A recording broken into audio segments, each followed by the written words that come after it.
It may be early in the riding for the story of the North American Racing League GT3 Season 3, but already so many fun storylines have presented themselves. Strong drivers, new and old, flexed muscle at Road Atlanta, while others will look to turn their first impressions back around this evening at Sebring. Who emerges from the darkness in South Florida holding a trophy for round number 2? Only time will tell. 2 races on the docket as per usual, and we are ready to go racing. Hello and welcome to PitStop TV, and for just the second race.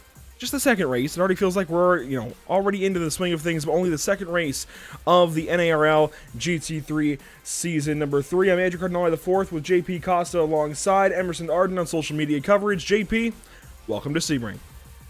Thank you so much. I'm so happy to be back. And obviously, as you mentioned, just from round 1, we had so many stories, so many overtakes, so many battles, so many things happening, I guess you can say. And as you mentioned, it's only round 2, but it feels like we've been here for a long time. We have a lot of new faces. We have old faces that we've known for quite a while, and obviously other series. And now we hit the Sebrings, we hit the bumpy road here in the United States of America. It feels good to be here. It's very dark, as you can see, but it's definitely going to be a fun challenge for these drivers. I cannot wait to see what they have in store for us tonight. Yeah, dark is an understatement. Nightfall certainly upon the speedway. It's going to be fun. I like this. We've not had this just yet with the North American Racing League. This is going to be a lot of fun. We've had some weird night races on road courses before with other series, but nothing like this. This is absolutely the dead of night, or at least just before sunrise, and it's going to be a lot of fun to watch these guys navigate through the darkness and get up to speed here at Sebring. Let's go ahead and take a look at the track map. Nothing too crazy. It's Sebring. I say that, but there's certainly the intricacies that you get drug into here at Sebring. Turn 1, relatively cut and dry, but it's also very, very easy to mess up. Very easy to run wide. I think that's the biggest issue we'll see today. And of course, differences in braking zones, trying to make passes into that corner. It's definitely a passing opportunity, but you've got to nail it just right. Turn 2, it's hardly even a turn at all. Really, you're gearing up for turn number 3, 4, 5, and that is what feels like an infield section. It's one of those really narrow, tight portions of racetrack that don't really only sets you up for the exit out of turn 5 towards turn number 6, big bend, and you've got to maximize everything out of turn 5 to get up on the throttle as quickly as possible, get through the gears as quickly as possible, as efficiently as possible, and rock it down towards the hairpin. Absolutely, and then obviously the hairpin is a very tricky braking zone. You need to brake obviously with the cones in your left hand side, but also manage the bumps. Then you come obviously outside of it, turns 8 and 9. On big straightaway, you can say another overtaking opportunity down into turn 10, another big braking zone. Then you come through turns 11 and 12, kind of a twisty section, and then pretty much a 90-degree corner at turn number 13, who's again gonna set you up for the last few corners before Le Mans. Now, once you get towards Le Mans, it feels relatively straightforward. Your list of things to do kind of shortens up pretty quickly. You head out of turn number 16, and it is just full throttle down that backstretch towards Sunset Bend, and then it's just a matter of getting through Sunset Bend, and it's like 3 or 4 corners mixed into one. You can see there's kind of 3 apexes there that you've got to get down just right, and that wraps up the lap. There's no easy way to explain Sunset Bend. There's no easy way to wrap it up. You've just got to try and get it right. That's the only way I can really explain it. You've got to float the car in easily on the brakes, but also rather sternly, because you've got to carry as much speed into the corner as possible without overcharging the corner. And you've got to get it just right around those bumps, right around the bottom side of the racetrack if you can, maybe a little higher up, and try and get back into the throttle as quickly as possible. There's no easy way around here. You've just got to respect the bumps. That's why #respect the bumps trends every March in endurance racing and motorsport as a whole. Sebring International Raceway, we love you. It's going to be a lot of fun this season. Let's go ahead and look at point standings coming into today. Our amateur point standings, here they go. David Hicks atop the standings. T. Gasper in second place, Diego Eda there in third, Rob Rodriguez in fourth, and Brent Kincott in fifth, tied with Lachlan Holiday. It's a 7-point spread there in your top 5, 6 if you want to call it. Brian Long not far behind, and top 10 spread of just 12 points. Absolutely, and obviously this is going to change. This is the finishing order that we had from last week, so obviously, it's, I guess, bog standard, I guess you can call it. This is going to change a lot after tonight's round. It'll be interesting, obviously, to see if the top drivers, maybe even the top 5, are going to remain in form. If David Hicks can get 2 out of 2, if we're going to get a different winner, if we're going to see some drivers that maybe struggled last week to come up the standings. So a lot of different stories, a lot of things to happen, and I cannot wait to see how much this will change after tonight's round. It's certainly going to change up quite a bit, and if you look at the schedule, you'll see why things are going to change up over the course of this season. Rode Atlanta last week to open things up in Braselton, Georgia. This evening, Sebring, Florida. Next week, out to Long Beach, California. Then it's Austria, round number 4 at the Red Bull Ring. Circuit Zolder for round number 5. Charlotte Motor Speedway, my personal favorite on this list, although it's hard to say that over Virginia International Raceway in Alton, Virginia. Love VIR. Such a fantastic race course for round number 7. Of course, JP, I know you will be partial to Interlagos, and honestly, I can't blame you. It's a really good set of racetracks, I think. Everything here, I would personally race every racetrack on this list without thinking twice about it. Just every racetrack on here speaks to me. Sebring maybe is the one track that I like the least out of these 8, and that's something against Sebring. It's such a fantastic race course, of course, built out of a World War II era airfield, built for racing. At that point, just, well, hey, let's see if we can string some corners together. That's exactly what they did, and boy, it seems to have stuck pretty nicely. We're still doing it here in 2022. Race cars are on the racetrack, and that's always a good thing here with the North American Racing League and PitStop TV. Let's go ahead and look through some of the field and see some cars that are out there getting their practice on. Here's a look at Tyler Brown, car 429. This only reminds me, JP, there's a lot of cars that we've got to get used to, and we can't even see them. Car 429, yeah, where's the paint scheme? We don't know. So it's going to be tough this evening, but I am absolutely up for this challenge. This is such a cool deal that we've got night racing into the morning here on PitStop TV at Sebring. Absolutely, it's a brand new challenge. Obviously, it kind of brings the headlight game into effect. Obviously, we can see a bit of delivery when the cars are close to each other, and those headlights obviously are lighting it up. So it's interesting, obviously, to check a few of the cars based on the front and back headlights. We just took a look at a Ferrari. But yeah, it's just gonna be very interesting. It looks like we just ticked over to qualifying sessions, so this is what it's all about. You know, Andrew, just quickly talking about Sebring, I share your thoughts. Out of the schedule, this is a track that I guess I can say I like the least, but I respect so much who can drive well, and obviously, you know, the drivers are gonna be giving their best. I find this track extremely challenging with all the curves, all the bumps. I just cannot wrap my head around it. But I'm pretty sure all these drivers will be putting a lot of practice, especially to qualify as well. Track position is always very important, no matter which track, no matter which car you're driving. This might be my favorite thing about racing at night with GT3 cars. Look at these onboard cameras. Having this onboard, purple light to ease the eyes of the driver. This is so cool. We don't usually get to do this, and I know when Cash Days at Watkins Glen comes around in May, we'll have an opportunity with the North American Racing League to do this again, but this is really cool. We never get night racing on PitStop TV, unless it's at Daytona usually. This is just completely, entirely different. Look at those LED strips along the side of David Hicks' car as well. This is really cool to have, really cool to see. And yeah, one of my personal favorite things is just the lights on board these cars. Here's on board with Diego Era, and it looks like no onboard lights with him. He's in a McLaren. You're kidding me, a McLaren at Sebring, that's a bit odd. But I support it. I 100% support anytime you want to run the Macca for that reason exactly. The flames at night here, Diego, you're my new best friend. Yeah, those flames at night will definitely light up a few of the cars behind it. Might even scare a few drivers. Definitely so very cool. Interesting. Very interesting. I guess each and every single driver, whenever they look, even us, Andrew, when we look at flames coming out of the back of our cars, we turn into little kids, don't we? It's just laughing. It's so much fun to see. We can see a few other drivers coming around the racetrack to start their laps. We're on board with a Mercedes, I want to say. Yes, it is a Mercedes, Cody Hatch. And yeah, I love driving at night, Andrew. I don't know, it's either on real life, on the sim, at, I don't know, 50, 60 miles an hour. In real life, we're at 200 miles an hour on the sim. I just find something about driving at night so challenging, yet so satisfying. And I'm pretty sure some of these drivers are going to share my thoughts. Some others are going to completely disagree. But, either way, a lot of these drivers are going to have to face the challenge that is driving and qualifying at night as well.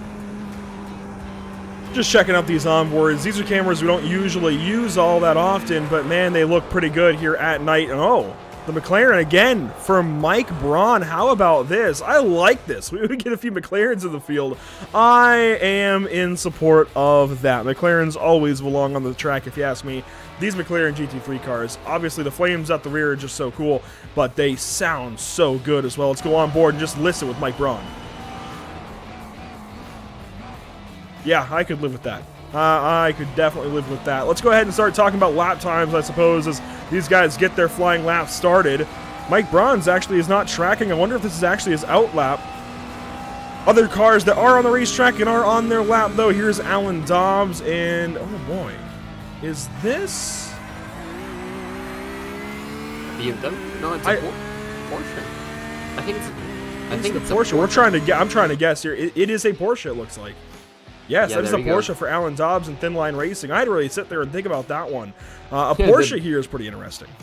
Yeah, absolutely. It's gonna be interesting to see, if anything changes from, Road Atlanta to obviously Sebring. Road Atlanta was kind of dominated by the BMWs, wasn't it, Andrew? So it's gonna be interesting to see, which car is gonna dominate here. If it's gonna be a balance between all the GT3 cars, and that's gonna be the theme for the championship as well, I think. So really interesting. I feel the drivers are approaching, the end of their lap, so we're gonna have a good idea of the banker's lap, and obviously on the second lap, drivers will be, I guess, allowing themselves to take even extra risk, as we have the first lap of 158.355, and well, Andrew, that seems pretty fast. Just already beaten by William Coffey, though.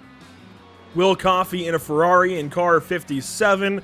The Ferraris look pretty darn good at night, I must say. A lot of times, finally, let's go ahead and bring up the ticker on the left side of your screen. Of course, since these are all amateur drivers, you don't really have to worry about the yellow number boards, but yellow indicating that they are all amateur in this race. Brett Kingcott, in the second spot. David Hicks in third. Tyler Brown in fourth.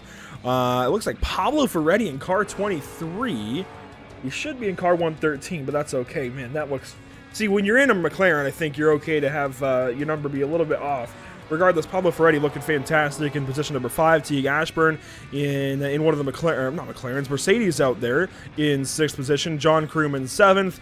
And Leon Clover, Zachariah Rosar, and Ilya Speaker round out your top 10 currently as more drivers get their times in. Let's find some drivers that are further down the order. Maybe, Adolfo Perez should be coming around to complete a lap time this time by, and in a Porsche as well. And the Porsche looks like his lap time will be just under 2 minutes at 159.5. That's going to be 1.2 seconds away from pole. That's going to set him currently, looks like, outside of the top 10, just barely. So a lot of time to improve still. Andrew, I'm just fascinated by the gap between first, second, and third. For me, that's crazy. 8 thousandths of a second between first and second. That seems, insane to think about. It came to that short of a margin.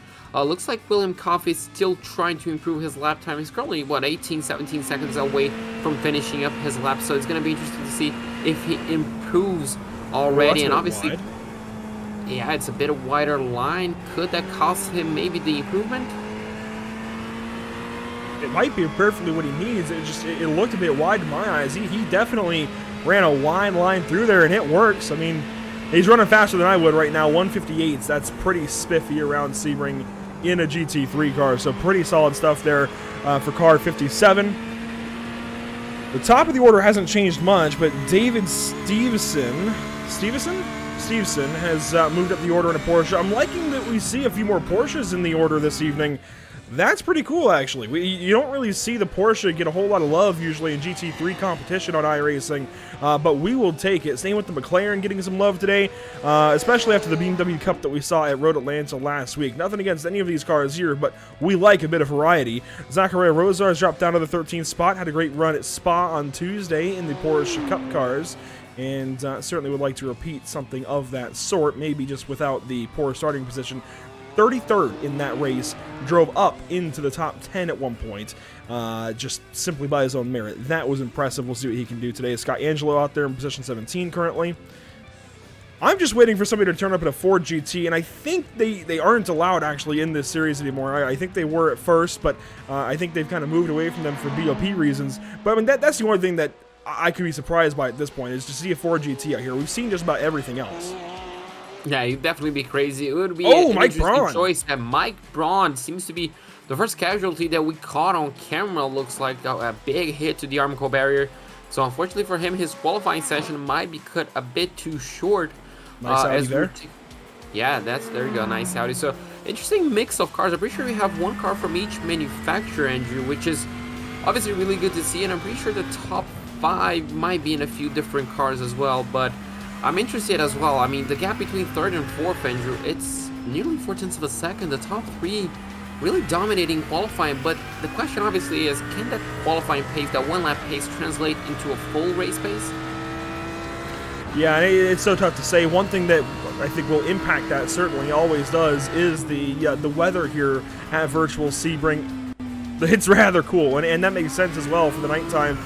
You can see a little bit in the background of the sky, like it's definitely starting to lighten up. You can see this, see a little bit of definition of the clouds there, but it is still 63.4 degrees in the air. That is 64 on the racetrack, and winds are just about non-existent right now. It is a perfect setup for some really good morning racing, and yeah, we wouldn't have it any other way currently.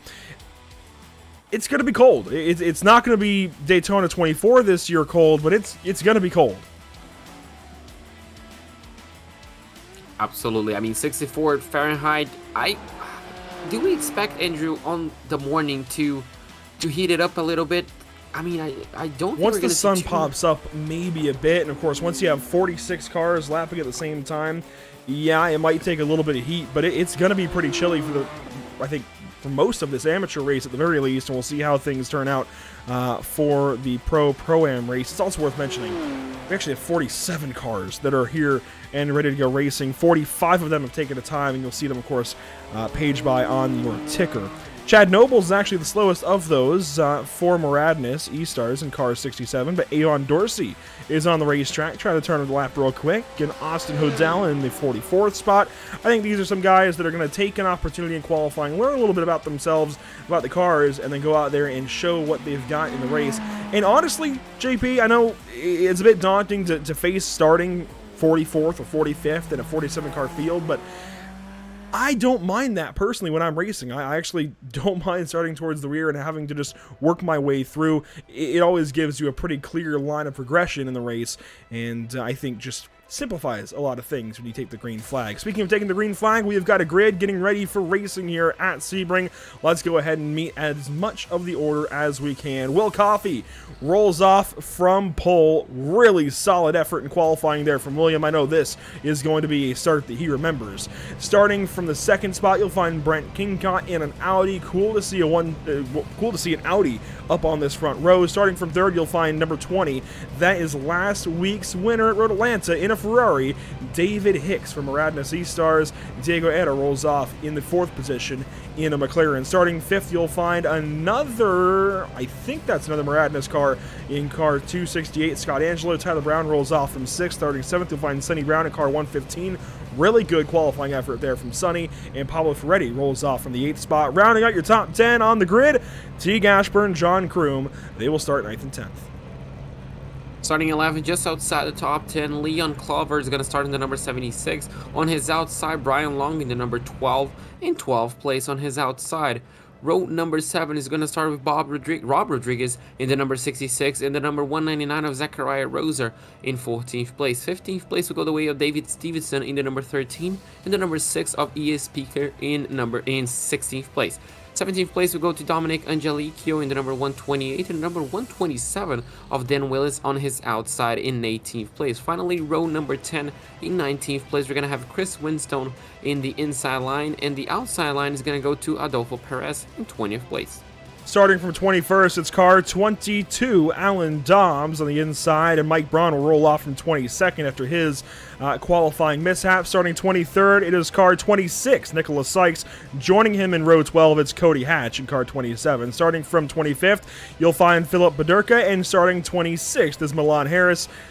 27th starting position, all the way back in row 14, you will find Kenneth Michael with Chip Witt alongside, and around at your top 30, on the starting grid for the amateur race, you've got Brandon Levier and Jeff Castillo.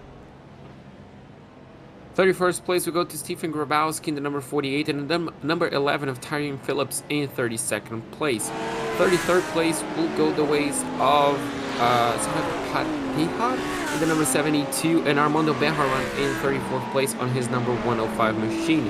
Andrew Litch is going to start in 35th place on his number 33, and the number 54 of Sean Patterson in 36th place. 37th place we go to Joshua Benjamin in his number 78, and the number 96 of Lakin Holiday is going to start in 38th place. Finally, row number 20 is going to go to the inside line to Billy Bowerman and Carrie Karukan in 40th place.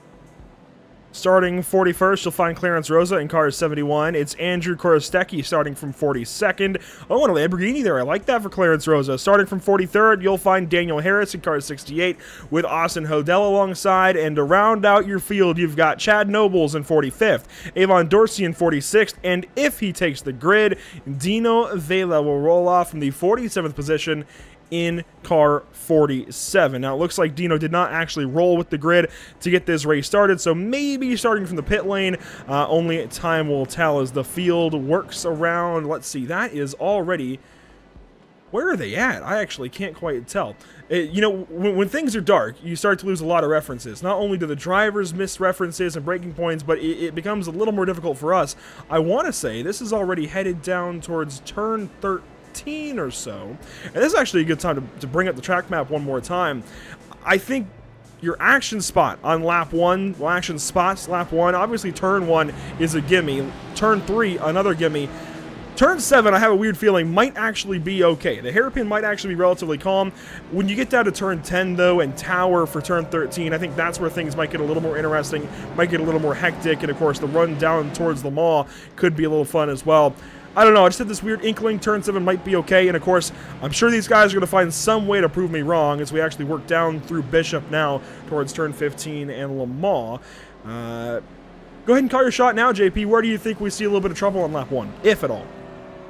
Well, if we see a bit of trouble, I'm going to share your thought, but actually, even Sunset Bend, I think by the end of lap 1, we might see a few drivers already trying to take that position, trying to get the track position as early as possible, and we might see a few instances over there. Oh, hopefully, I'm not going to see any, but I'm going to take the bet on the final corner.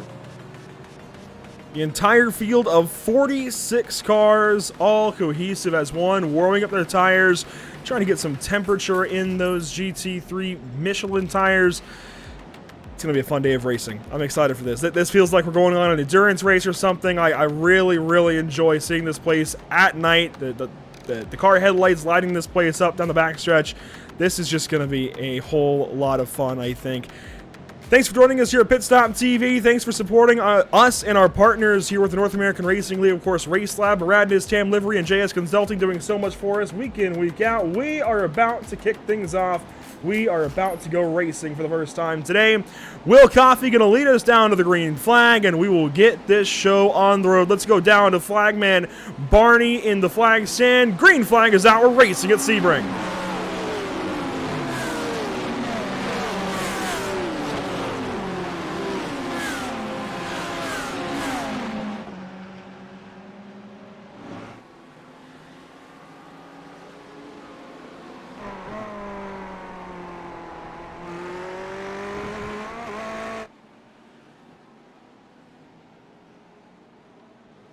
Our race leader already working to Big Bend, and it looks like nobody has stopped just yet. That's a good sign. We don't see any cars stopped in time to get scoring. And, man, maybe a clean start. Now a couple of cars slow, potentially back here. Austin Hodel and a few others getting into some trouble through that tight infield section. How about turn 7? How does it go for these guys? Looks like all clean so far. We have a few side-by-side action, but looks like everybody hitting the braking points really nicely, and everybody making it through, at least for this point. So Andrew, a very clean start. Drivers know it's a long 40-minute race, so they know they have to take a little bit easy on the beginning to make sure they finish. Obviously, to finish first, you first have to finish. That's absolutely right. And oh boy, that was some moves into turn 10, and already some calamity. Chris Winstone and some others, it looks like, turned around all over the racetrack, through the grass, trying to get a hold of things. Boy, those were some aggressive moves in turn 10. I told you, turn 10, turn 13, those will be a couple of mid-lap desperation moves to try and make some spots up early. That's where I think we'll start to see our first issues of the lap. Oh, and Mike Braun, it looks like an issue in car 107. Maybe a little bit of an issue for him, already dropping a little bit. So, oh, already down in the pit lane, actually. So, could it be terminal before even the end of lap 1? That would be a heartbreak for him. Absolutely. We're just going to have to wait and see if he elects to rejoin the racetrack. But the leader, Andrew, already making his way through Sunset Bend, already finishing up lap number 1. Well, looks commanding so far. A decent gap to P2 and a good gap to P3. Lap 1 complete. William Coffey leading. Last week's winner David Hicks in second. Diego Etta there in third. Brett Kincott in fourth. Tyler Brown fifth. Scott Angelo, Sonny Brown, T. Ashburn, John Crewman, Rob Rodriguez Jr. That's your top 10 as we complete the first lap of action here at Sebring. Rob Rodriguez has got a mirror full of Pablo Ferretti opening things up to start this race. And Pablo just dropped a couple of spots. He ticked across the line in 9th and he's already down into 11th. Unfortunately, start for a few of these drivers. Obviously, a bit of contact. Being cautious is going to cost you a few, as we have a car, looks like a Porsche, stuck, essentially. Steven Grabowski stuck on the exit of turn 1, if I'm not mistaken. Yeah, that looks like turn 1. So maybe a little bit of contact on the back end of that Porsche sent him spinning around. And yeah, looks like, Andrew, the top 10, as you have even a few more battles, looks like just up the road. And yeah, this is T. Ashburn chasing Scott Angelo just ahead of him. A Mercedes chasing a Porsche, battle for the Germans, and well, looks like it's still gingerly here. Could we expect to see more moves? Oh, look at this, T. Ashburn feeling the pressure from Brown just behind him. Headed down to turn 13. T. Ashburn there felt the pressure for a moment. Now Sonny Brown's under pressure from John Kroom and company. Rob Rodriguez Jr. there as well, battling with him. A 24-hour race at Sebring, I think, would be pretty cool. Just random thoughts here while we're getting this race underway. You can see these guys getting things going at nighttime. Just watching the cars roll through here. And Sebring has always felt like a campground where they happen to race. Yeah, a 24-hour race here, I think, would be so fitting. I know IMSA's got their 12-hour. Of course, WEC has their 1,000 milers. Whoa, one car's turned around in Le Mans. It looks like Philip Paderka potentially. Yes, it is, in the Audi. Sebring just feels like a good track for a 24-hour race. Somebody should do that at some point. Scott Rice here, if you're listening, we'd be down. William Coffey going to lead. Lap number 2 goes purple that lap as well. How about that in the Ferrari? David Hicks put on notice here. Can you go out there and defend your first race win on the season? Can you go out there and catch up to Will Coffey? It's going to be tough. Yeah, it's definitely looking tough. William, well, setting the fastest lap of the race, pulling away from second place. Definitely looks commanding so far. Obviously, only 5 minutes in the race. But, I mean, Coffey set on pole, got away beautifully from pole, and Andrew is just building that gap. Go 10th by 10th, 1,000 by 1,000, and it's exactly what he needs to do. He just needs to keep his nose clean, just needs to keep hitting his marks. And, well, he should be golden. Obviously, David, well, he kind of needs to pick up the pace if he wants that second win.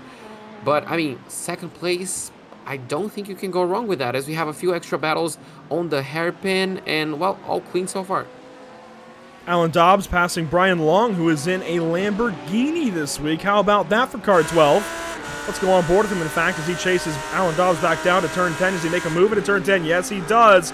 Shows the nose, gets right to the right rear under braking. Doesn't force anything too crazy, but is definitely showing that he doesn't want to roll over at all. He's just ahead of Zachariah Rosar. This is just inside the top 15, and Dan Willis wants to break that top 15. Here he goes. A move to the inside of Rosar takes that spot away. Beautiful move down the inside, confident on the braking, confident on the exit, exactly what you need to do. Just like that, Andrew got away and, well, got a bit of a gap. And, well, just keep on going. This is a very interesting battle we're watching. Wasn't the Zachariah the driver who got an excellent comeback race last week? Well, yeah, so it was the drive from 33rd into the top 10 in the Porsche Cup race at Spa. And that's what I had referenced earlier a little bit. He started a lot further up the order this time, and I think he's got a lot more company this time around. It's going to be a lot more difficult to replicate anything like that, but off to a good start at least, inside the top 20, and certainly fighting pretty hard. Here's a nice little battle just ahead. John Kroom and, let's see, David Stevenson, actually. Stevenson, a brand new name to me. I've not seen that name just yet this season, but he is just outside the top 10, and Alan Dobbs down the pit lane. Oh, an early stop. I wonder if this is for, I mean, it has to be for damage, right? 7 minutes in, could the pit window already be open with a shorter 40-minute race? Could be a penalty. I don't know how you would get that many off tracks yet, but that feels weird to me for damage. The car looked fine. He did get a fast fix, but... In 7 seconds, probably just filling up the tank. Could be going to the end of this tank, Andrew. It would be very interesting to see if he can do that. But yeah, if it is a strategy, if it is meant to be like that, it's definitely bold. And if it works out, wow, I'll take my hat off. Inside the top 5, we got a nice little battle shaping up with Brent Kingcott and Diego Eda, car 177 attacking car 77. This is actually for 3rd position. An Audi on a McLaren potentially. This could be a whole lot of fun. Absolutely. This are 2 legendary manufacturers, so it's going to be interesting to see. Obviously, 2 cars that are kind of tricky to drive, aren't they, Andrew? Oh, yeah. I'd say the McLaren seems a little bit tricky from what I have seen, obviously, from other drivers. But driving the Audi, I can tell you, well, it's not that easy either. Yeah, neither of these 2 cars are very easy to hold off. I think the McLaren may be a little more difficult, a little more attacky, but yeah, neither one of those cars is very easy to drive at all. And look at the field. The entire field worked back onto the back straightaway here at Sebring. Isn't that one heck of a shot? That is absolutely beautiful. You can see even the sun kind of lighting up the sky already. That's just amazingly beautiful. And obviously, you can't really tell a lot, but the different designs of the front lights, the headlights as well. Yep. It kind of, it's just beautiful. I love it. Let's go on board with Chris Winstone, position 25, chasing down Kenneth Michael in a Lamborghini. So Ferrari and Lamborghini here, a couple of Italian manufacturers. Winstone in a bit deep, and you can see that Lambo hugging the inside of the corner. A really good run through center. The Ferrari going to be able to stretch his legs on exit, though. Not quite enough. This is for position 24 on the racetrack. And oh, Brian Long is headed the wrong direction. Slow out of turn 1. Gets back on the racetrack and headed down to turn number 3. A good catch there, especially for a Lamborghini. Yeah, absolutely. Oh, Zachariah Rosar in trouble. Oh, no. Oh, just on the exit of turn 3, looks like. That BMW is facing the wrong way, so unfortunately for him, he's going to be losing a lot of position. That's a very tricky place on the racetrack to rejoin. Oh, just seeing all those cars coming back, looks like he's going to be able to rejoin safely right now. But wow, if it was a self-inflicted wound or a contact, either way, it's heartbreaking for him. Zachariah Rosar, unfortunately, his really good week of racing, big week of racing that started out at Spa on Tuesday, has gone completely awry, down to the 31st position for those wondering. Wow. Such a feel-good story on Tuesday, and unfortunately just everything out the window today. We'll see what he can amass, and obviously he's been in this position before where he's had to drive back up, and in fact, that race on Tuesday was only 30 minutes as opposed to the 40 minutes today, so hey, if he's 31st now, he can actually drive back through this field in 30 minutes and still get a top 15, top 10 out of things. He's just got to be absolutely on it and can't waste any time getting back going. We'll see what he can do. Again, down to the 31st spot now, but hey, problems ahead for cars. That's going to help him as, oh my goodness, Sahaj just turned around in, what is this, Tower, I think? Big problems for car 72. Yeah, big problems. He's trying to find a safe place to rejoin, so a few drivers already having issues. 10 minutes. Oh, and Lon Harris there. Stephen Gabowski was also stopped. Also, quite a few cars involved in this small incident. You can see kind of GT3 cars doing a bit of rallycross racing, Andrew. I don't mind seeing that too often. No, definitely not what you expect when you bring GT3 cars to Sebring. Oh my goodness, King caught sideways. It's like he just ripped the handbrake. Maybe we are rallycross racing. I think that was that turn 3? The car just whipped around and all right in front of Pablo Ferretti. Thankfully, no contact there. That was dangerous for Brent. A good catch, though. You know what? He hung on to the race car. No damage. Get back after it. Yeah, really good catch. And yeah, you mentioned the car just essentially felt like, looks like a little bit of lift-off oversteer. But yeah, that's, I guess, one of the tricky things about the Audi. Sometimes it just... well, it just snaps on you, and luckily for him, he was able to save. Looks like no damage. He rejoins just on 10th place, if I'm not mistaken. So yeah, open up a few free places for those guys, and yeah, a few mistakes, even more. This will be the story of the day as Dan Willis. Oh my. I'm going to remind drivers again. Well, he's been collected by Billy Bowerman there. I'm going to remind drivers again that there is a reverse gear. You can back up and keep it in the grass. You don't have to drive straight onto the racetrack like that just to get going. Oh boy, big problems here. Yeah, big problems, and obviously rejoin is often the talking points, isn't it, Andrew, of instance. Unfortunately. Unfortunately, it is obviously frustration and obviously just trying to rejoin the track as quickly as possible. Sometimes it gets the best of us. So we're going to take a look to see what happened to him. And I wonder if it was either on the exit or under braking, if he maybe touched a little bit of the grass trying to extract as much time as possible. Not under braking, so it has to be on throttle on the exit. Yes, it is. Just, well, just lights up the rear. And he gets back going here. You know, you can reverse a little bit. He does reverse a good bit there, admittedly. I think at this point, you've got to just accept the 3-point turn. That is not a good idea. Driving out in front of cars like that is never a good idea. And unfortunately, Bowerman trying to get by, maybe he could have done things differently on his own part. And unfortunately, they end up in the Armco barrier. And oh my goodness, that was close. Man. Tyler Brown now with problems live. Let's see if we can bring this up. Well, this is what was going on. This is down towards Le Mans. That's out of Le Mans. He's battling here with, I think that's Scott Angelo in the Porsche potentially. And yes, that is. Something happens here to Tyler Brown in car 429.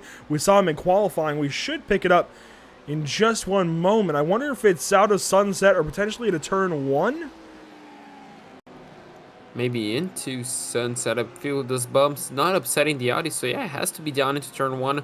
Maybe a little bit of contact between those two, maybe on the exit of turn 1, Andrew. That's always very tricky as well with all the dirt and the grass, so we're just gonna have to see exactly what happened to Tyler around here. Sticks it into turn 1. Car looks like it's on the racing line. No, so it has to be down into turn 3. So it quickly brakes, turns on the car, and yeah, it's the same thing that happened a few laps ago. Yeah, tires are starting to warm up, and if you hustle the car, you can get an imbalance of tire pressures, potentially imbalance of tire temperatures, and lead to some weird stuff happening, especially with this rear-engine Audi. Yeah, that just looks like an Audi being an Audi, to be entirely honest with you. Yeah, absolutely. The tricky nature of that car, it can be one of the fastest GT3 cars, but that's sometimes, you know, the drawback. It can happen on you, obviously. Sometimes you're lucky and you're not going to hit the wall and you can just control it, but sometimes you're going to come out with a little bit of damage. Now, Andrew, with 15 minutes already almost elapsed, the sun is nearly all out. We can kind of come back seeing those liveries that we love so much. Yeah, things definitely lightening up here as we're on to lap 8 of 21 and nearly halfway through this race. Now, pit stops are also looming for these guys. That's what we learned last week, and hey, pit stop here for Tyler Brown. Now, obviously, that's a different circumstance. He just crashed the car, but pit stops are on the way for these guys, and we expect them to hold off as long as they can, as we saw at Road Atlanta. Only time will tell exactly when these guys come in, but it's certainly something to start thinking about. When do you want to come in?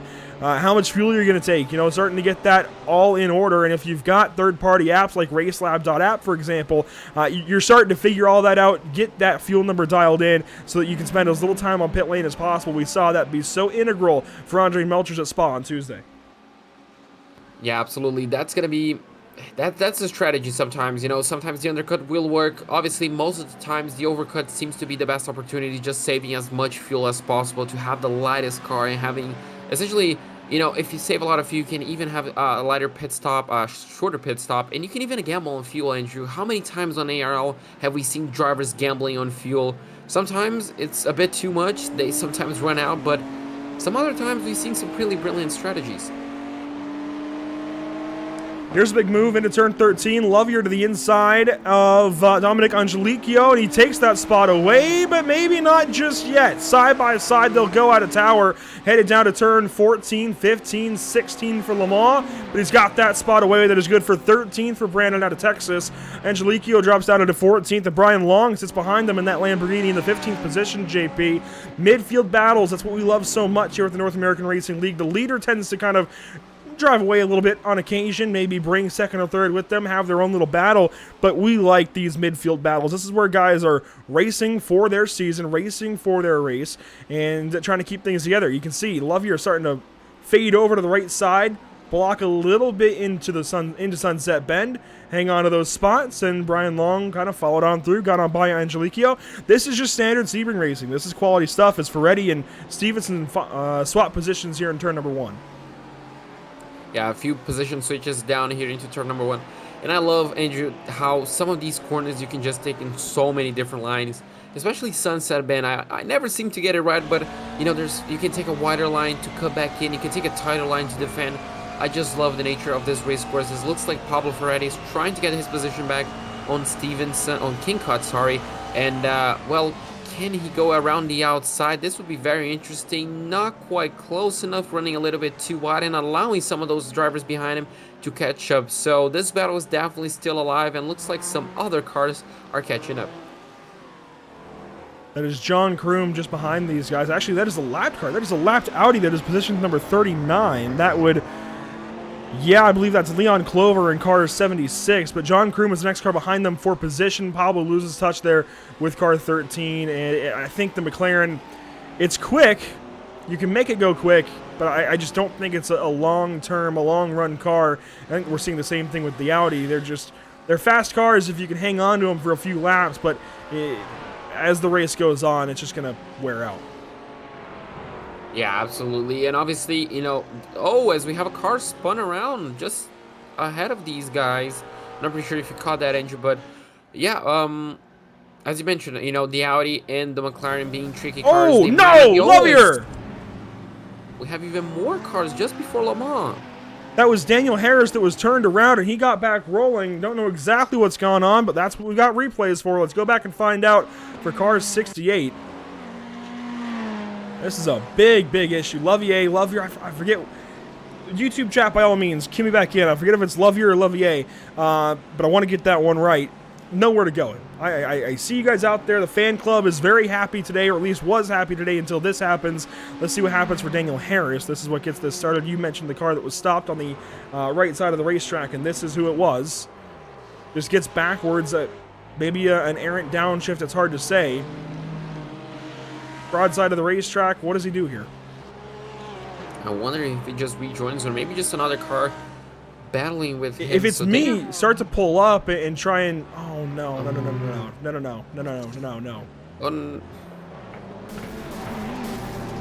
Yeah, wrong choice at that point. If you're just going to reverse, just, well, hammer down if you have a little bit of a gap.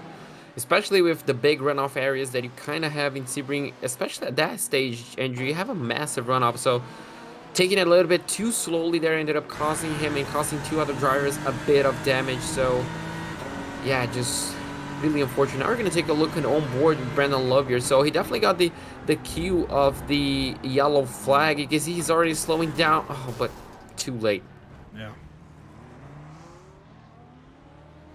If you're going to reverse across the racetrack, I think that's okay if you find yourself a gap, but you've got to reverse across the racetrack. You can never stop in the racing line like that, and I think that's always a learning moment, and I try to always stress that because I never want to just come down on a driver and make them feel bad or anything. That's never the goal, but there are things to learn from in that situation, and unfortunately, a couple of other cars that were in the top 15 are taken out, and nothing they can do about the race now. It's stuff to learn from, certainly, as we continue on a little past, well, we're coming up to halfway in 3, 2, 1, and halfway through our 40-minute race. I do notice a battle inside the top 10, a few cars in line. Ashburn, Rodriguez, Kincott for 6th, 7th, and 8th. Let's go on board with car 177. And three different manufacturers as well. Looks like we have a Mercedes leading a BMW just ahead of the Audi. So the German Cup, Andrew, this is pretty much DTM all over again, but with GT3 cars. So Kincott trying to chase down those two in front of them. Really tricky to essentially catch up, especially with an Audi. And, well, he's definitely running a great race as well, the number 177. Just trying to get a few positions. Looks like Kenneth Michael just spun on the... Is that Sunset Bend? I believe so. Yes, it is. That is a peculiar place to be parked. He had a nice little gap behind him. He gets back rolling in that Lamborghini. Another car comes rolling on up to him and trying to pit, actually. That was car 92, it looked like. Well, chaos. That's happened so far. What else is on the bingo card for today? Ooh. Oh, you're going to put me on the spot like that. Oh, no. Maybe a car running out of fuel after the strategy. Could we see that? Maybe we could see a car really undercutting everybody. I would like to see that, but I'm not quite sure what else could it be. As it looks like we're taking a BMW, Armando Bejar run, taking the scenic route through Sebring. Yeah, the old hairpin there in turn 7, the wider route, if you will, gets back onto the racetrack, though, is in position number 16, just behind Jeff Castillo and ahead of Dominic Angelicchio.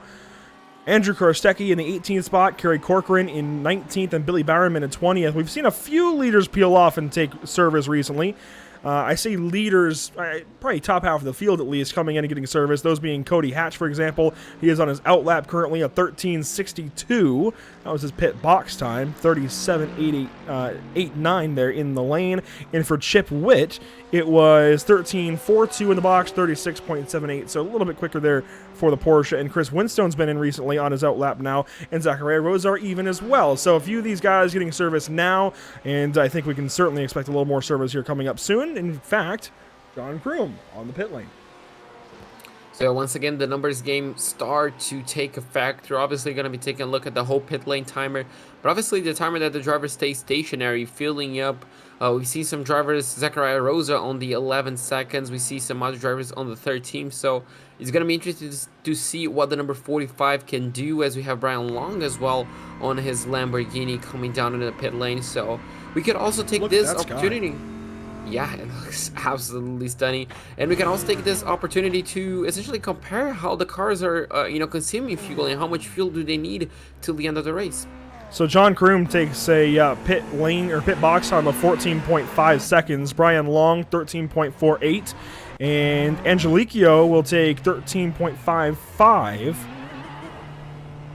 It looks like you want to be in the low 13s. That seems to be safe, where you're cutting out a bit of fuel, but nothing too crazy. It seems like low 13s is the number you want to be at. And oh, Dominic, very close to the pit wall there on exit. That was very close. Yeah, pushing the limits even on the pit exit. That's how you try to extract as much time as possible. He got quite a quick, as you mentioned, a quick pit stop. So it's going to be interesting to see if he can jump any of his competitors right ahead.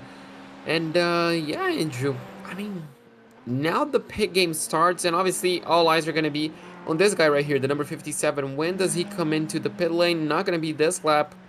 Likely and the with next that lap, gap, yeah, it might be next lap. And with that gap, Andrew, I don't think he might be pushing too much. Even if he is, I don't think Hicks or Ari are saving that much fuel to be enough to cut down a 3.7 second lead. Fuel strategy, or fuel saving specifically, it hasn't really felt like a big deal today.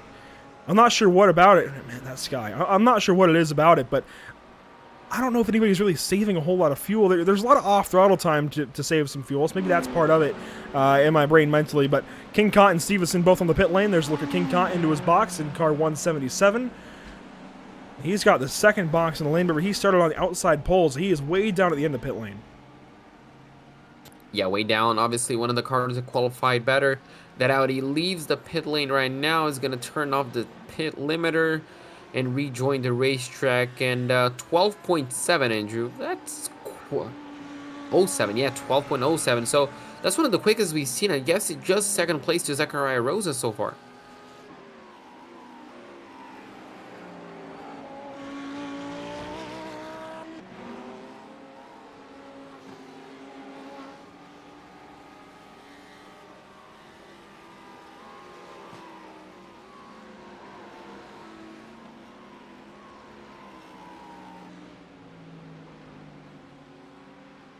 Yeah, absolutely. And now, obviously, once again, down to the number 57. Will he pit this lap? Will he go? Will he try to stretch it one more lap to go to the next one? Obviously, Andrew, this is a very, very big circuit, so saving even an extra lap of fuel is a challenge in itself, and could really help with obviously the weight of the car and all that sort of stuff. So coming into Sunset Bend, look at how smooth that is. One steering input throughout the corner. And is he coming? Yes, there he goes. So finally he comes in with 14 minutes. Now just, well, let's keep an eye on that timer.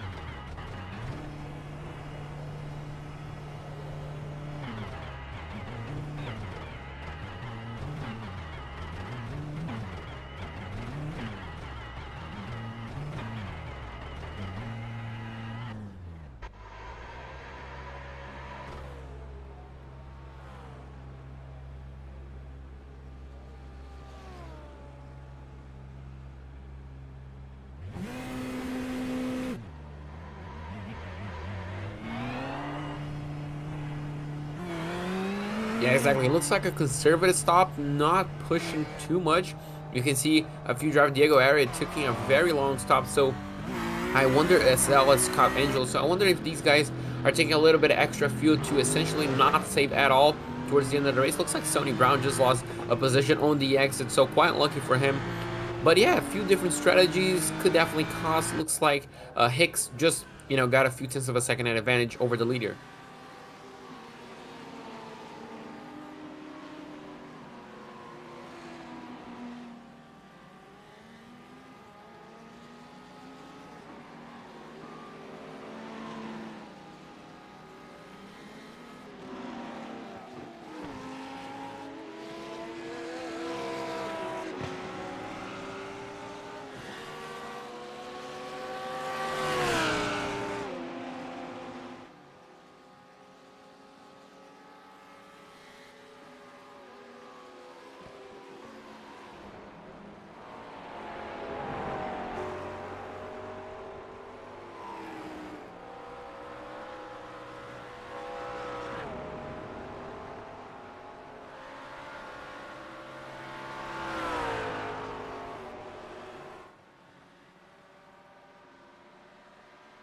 Yeah, absolutely. That's the challenge of driving these cars. Over one lap pace, they might be very strong, but obviously towards the long stint, those tires might be a bit more worn out than the others. You can see him making his way into the pit lane, slowing it all down, turning on that pit limiter.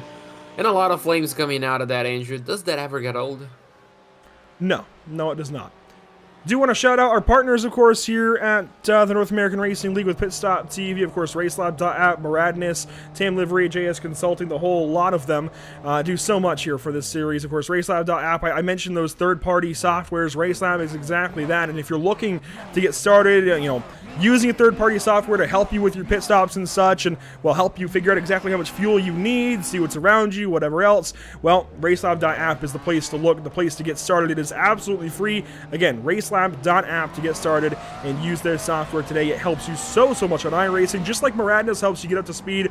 We talk about VRS with the Porsche Cup Series on Tuesdays. Setups only get you so far. Now, setups do get you quite a ways, but Maradness does get you that driver coaching, does get you well-oiled as a driver, and get you where you need to go in that regard. So Maradness is definitely the place to go. And we've seen several times now, in fact, think back to Tuesday as well, where in the amateur race, for some reason now that the name of the driver is not coming to mind, Alex Persian. Alex Persian picked up driver coaching from Giuliano Romagnolo, otherwise known as Stu, and went out there and dominated the race this past Tuesday. Absolutely showed everybody what for, won that race in dominating fashion, kept his cool under pressure. That is what Maradness gets you. It's that driver coaching, just becoming a quality driver on the iRacing.com sim and improving yourself no matter what stage you're at. Again, Maradness is the place to go. Tam Livery, JS Consulting, also recommend checking out each of those. If you want to get your car looking good, that's Tam Livery. JS Consulting, of course, gets you everything you need in the back end. I mean, Tam Livery handles all the paint schemes, well, at least most of the paint schemes, handles all of the social media graphics from the league, and of course, JS Consulting handles the back end with the website. Enough about all of that. We'll finally get back to some of the racing. Appreciate you guys sticking through that. Sonny Brown, though, is starting to get all over Teague Ashburn with Rob Rodriguez just behind. This is 5th, 6th, and 7th on the racetrack. The closest battle in the top 15, really, it looks like, aside from maybe Nicholas Sykes on Tyler Brown. Everybody is kind of sorted into their own battles. There isn't much going on at this stage of the race, JP. Everybody's made their pit stops, everybody's got their fuel strategy, and everybody's trying to finish this race. 10 minutes to go. In fact, 9.5 minutes to go now. Yeah, absolutely. It's only, 5 laps to go? So a lot yet still happen. Obviously, these drivers, they're running out of laps to make a move.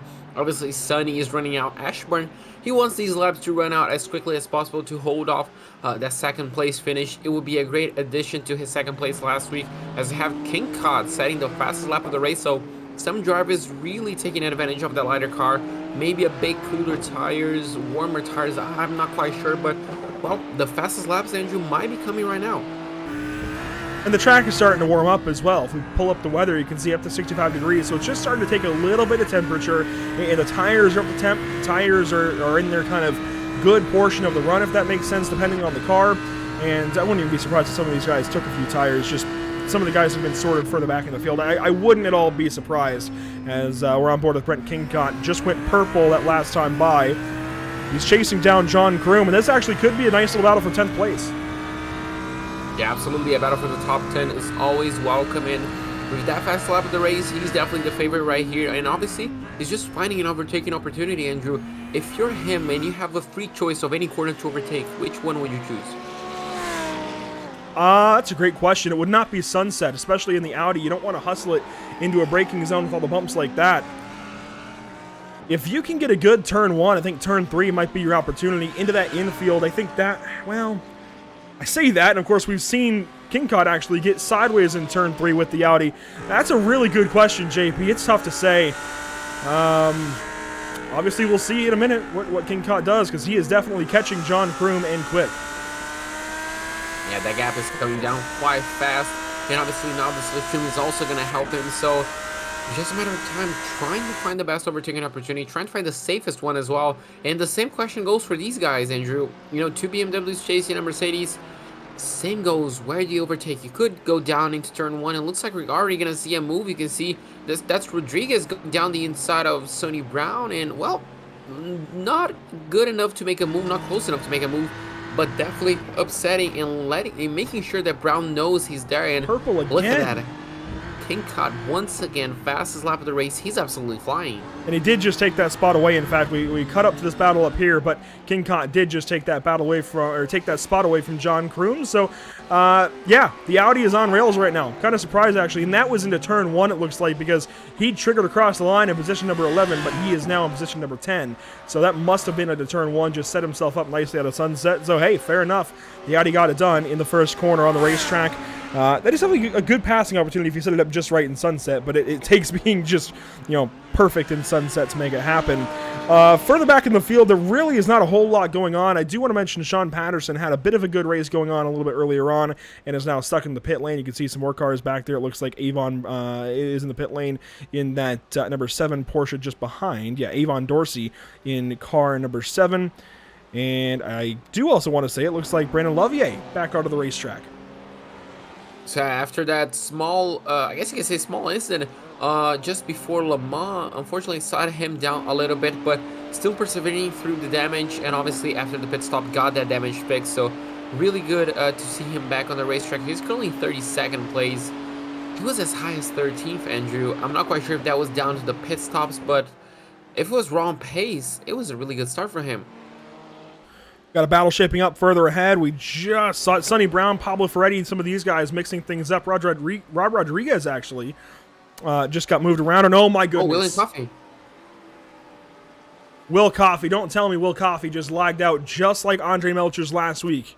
Will Coffey's back. Okay. Oh, that. Maybe not.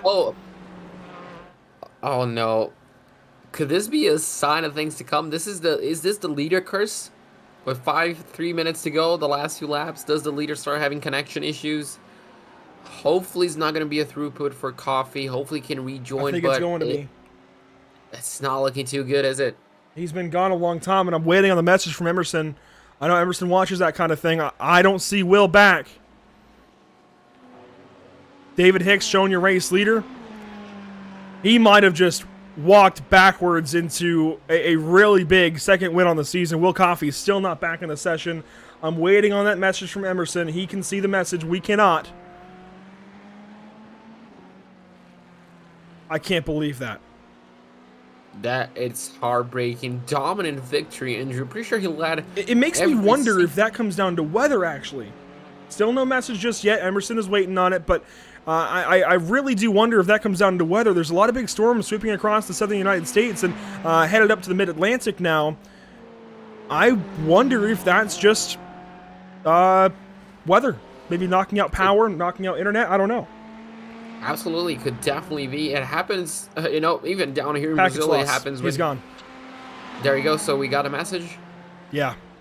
That's wow. Horrible.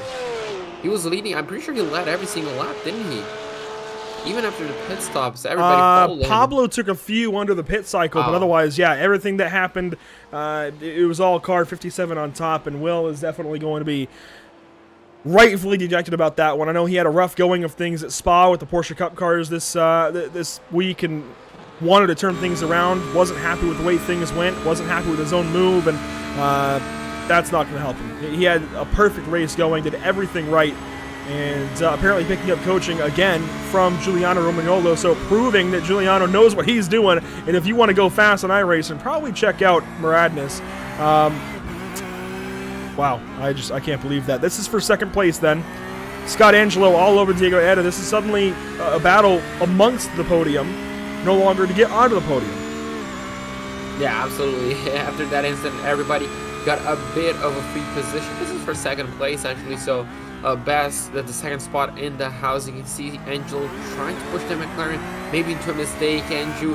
And if you're chasing McLaren, forcing into a mistake is definitely what you want, and it's definitely easier to push a McLaren to be a kind of upset under braking, under throttle, especially under load than a Mercedes, isn't it? You know, I try to always think I have the right answer with GT3 cars at Sebring, and, well, just GT3 cars in general. But I'm going to be honest, the fact that this McLaren is still rolling this nicely, I don't think I know what I'm talking about anymore. Diego Eda does back up, though, at a tower. This is maybe an opportunity for Scott Angelo down to turn 14. Does he have it? Yes. Puts it up the inside, side by side. Diego will not back out over the rumble strips. And that, I think, is the battle done.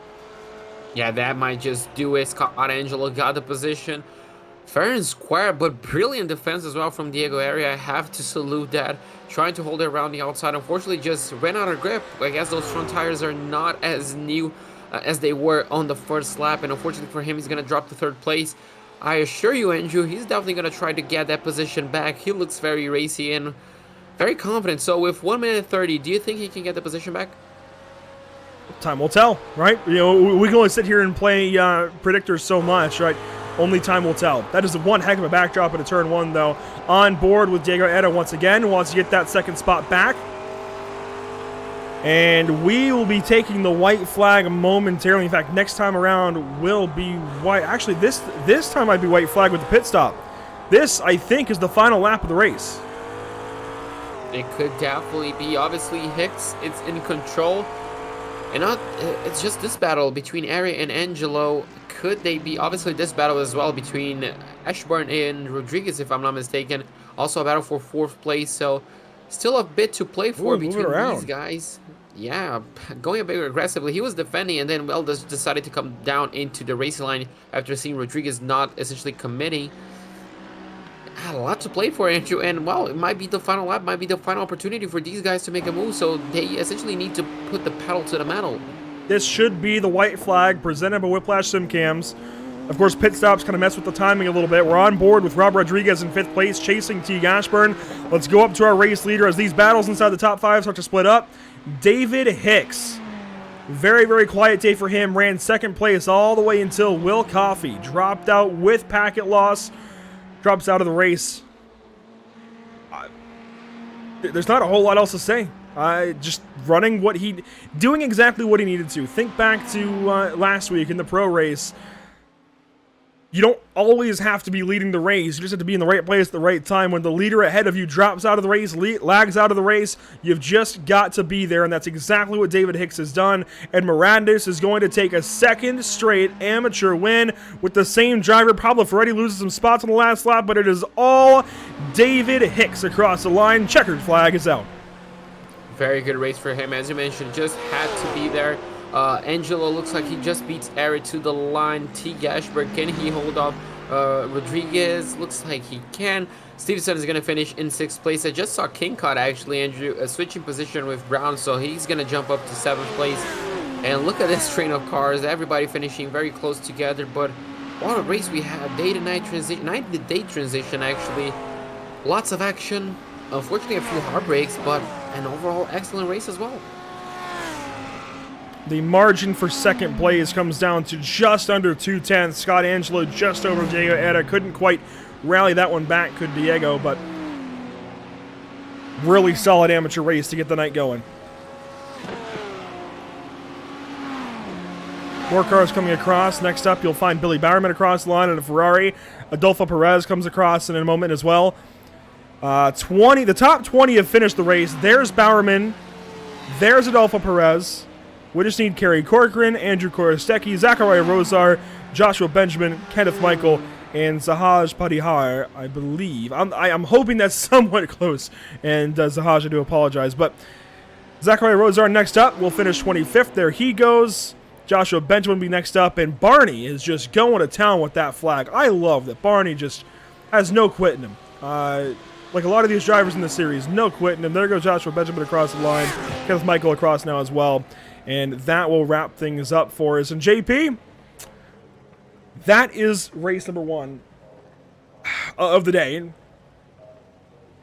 I don't even know how to wrap that one up. You want to take a shot here? Oh, I think it was a pretty good race. Obviously, the bumps, I guess they were tricky for a few drivers, but, you know, an overall very, not tamed race, but a very excellent race for all the drivers. Looks like everybody had practiced a lot. We didn't see a lot of self-inflicted mistakes. Obviously, we saw a few Ferraris, a few Audis losing, but that's just the nature of the car. I say this is a pretty great race for all drivers, and they should all be happy just by finishing the race. Obviously, David Hicks might be the happiest of them all. Essentially, you know, being there, as you mentioned, you know, I guess the DNF, you know, the throughput can be compared to, I guess, a failure from the car in real life. So he was there, he was on pace, the second fastest car, but he wins the race. Scott Angelo passes Diego Ari on the final few laps, going to finish second place. Diego obviously in third place. Teague Ashburn was able to hold off Rob Rodriguez for fourth place. David Stevenson is going to finish in sixth. Brent Kincon is going to finish in second after an impressive final few laps. A great comeback from him. Sonny Brown is going to finish in eighth place ahead of John Kroom and Pablo Ferretti in 10th place. With 47 cars on the racetrack, things were action-packed, but coming home 11th, you'll find Ilya Speaker in car number 6, Tyler Brown 12th, and it's Brian Long, Nicholas Sykes, Cody Hatcher top 15, Jeff Castillo 16th, Armando Bejar 17th, Dominic Angelico, we saw a bit of him today in the 18th spot, Chip Witt comes across in 19th, and Chris Winstone ekes out a top 20.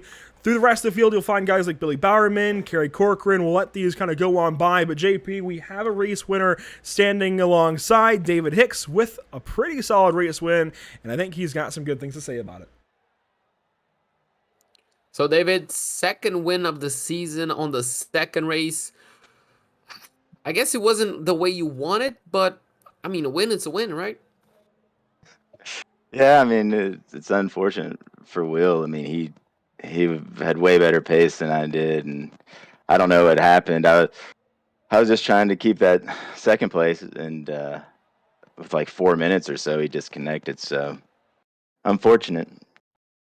But obviously, you came out on top. A really good race for you, as I mentioned. You know, you were consistently the second fastest car on the racetrack.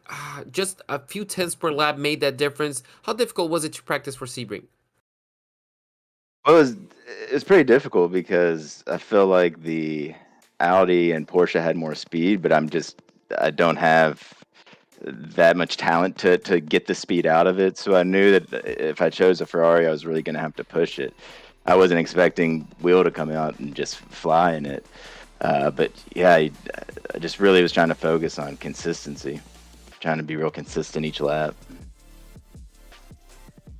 And looking towards next week, how does the practice kind of shift up? Do you change anything, or do you just tackle the same way as you did before? Well, unfortunately, I won't be able to make next week. I'll be on vacation. I'll be out of town, so good luck to everybody else next week. It's going to be a tough one, though. Long Beach is going to be a tough race.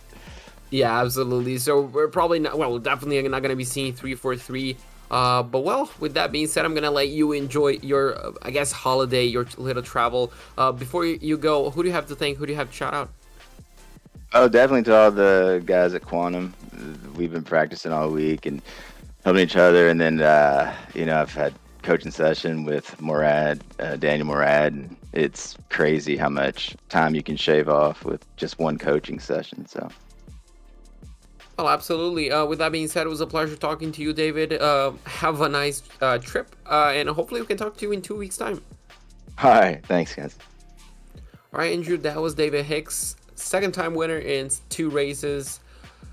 Well, pretty good race for him. You know, he was there all times. Unfortunately, I'm not going to be seeing him at Long Beach, but I'm sure we're going to be seeing him in 2 weeks' time, and I'm sure he will be just as fast as usual.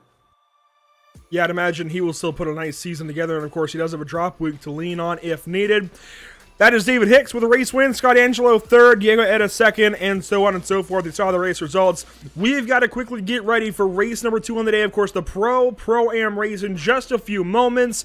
The biggest names in this series coming up for a 50-minute race around Sebring. It's going to be a lot of fun from the night into the day. At least, I believe that's still the plan. And we will be ready in just a few moments. Do not go anywhere. Stick with us here at PitStop TV. We appreciate it.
After months of quarantine, we're all interested in how we can become our best self. The team at Permanent Makeup and Cryo is here to help you get the flawless makeup look every day without the extra effort or time.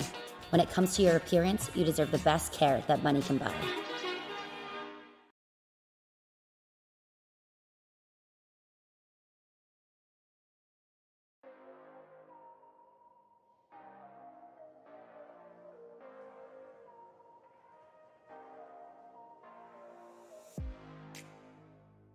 Welcome back to the virtual Sebring International Raceway. It doesn't quite look this sunlit. In fact, it did a few moments ago for the back end of the amateur race, but now nightfall has come once again. I guess we've just advanced or reversed. I'm not really sure exactly how time works, but it is dark once again. And honestly, I am okay with that. Qualifying underway for the pros and pro-ams. Let's just get right down to it, JP. We are going to have a wild 50 minutes of racing with these pros and pro-ams. I am very much looking forward to this. Juan Blena, quick list so far. The quickest so far, not quick list, but quickest so far in car 89 in an Audi. Nicholas Rubelar in a Lamborghini once again, second quick. And Nathan Lewis in that third spot in an Audi.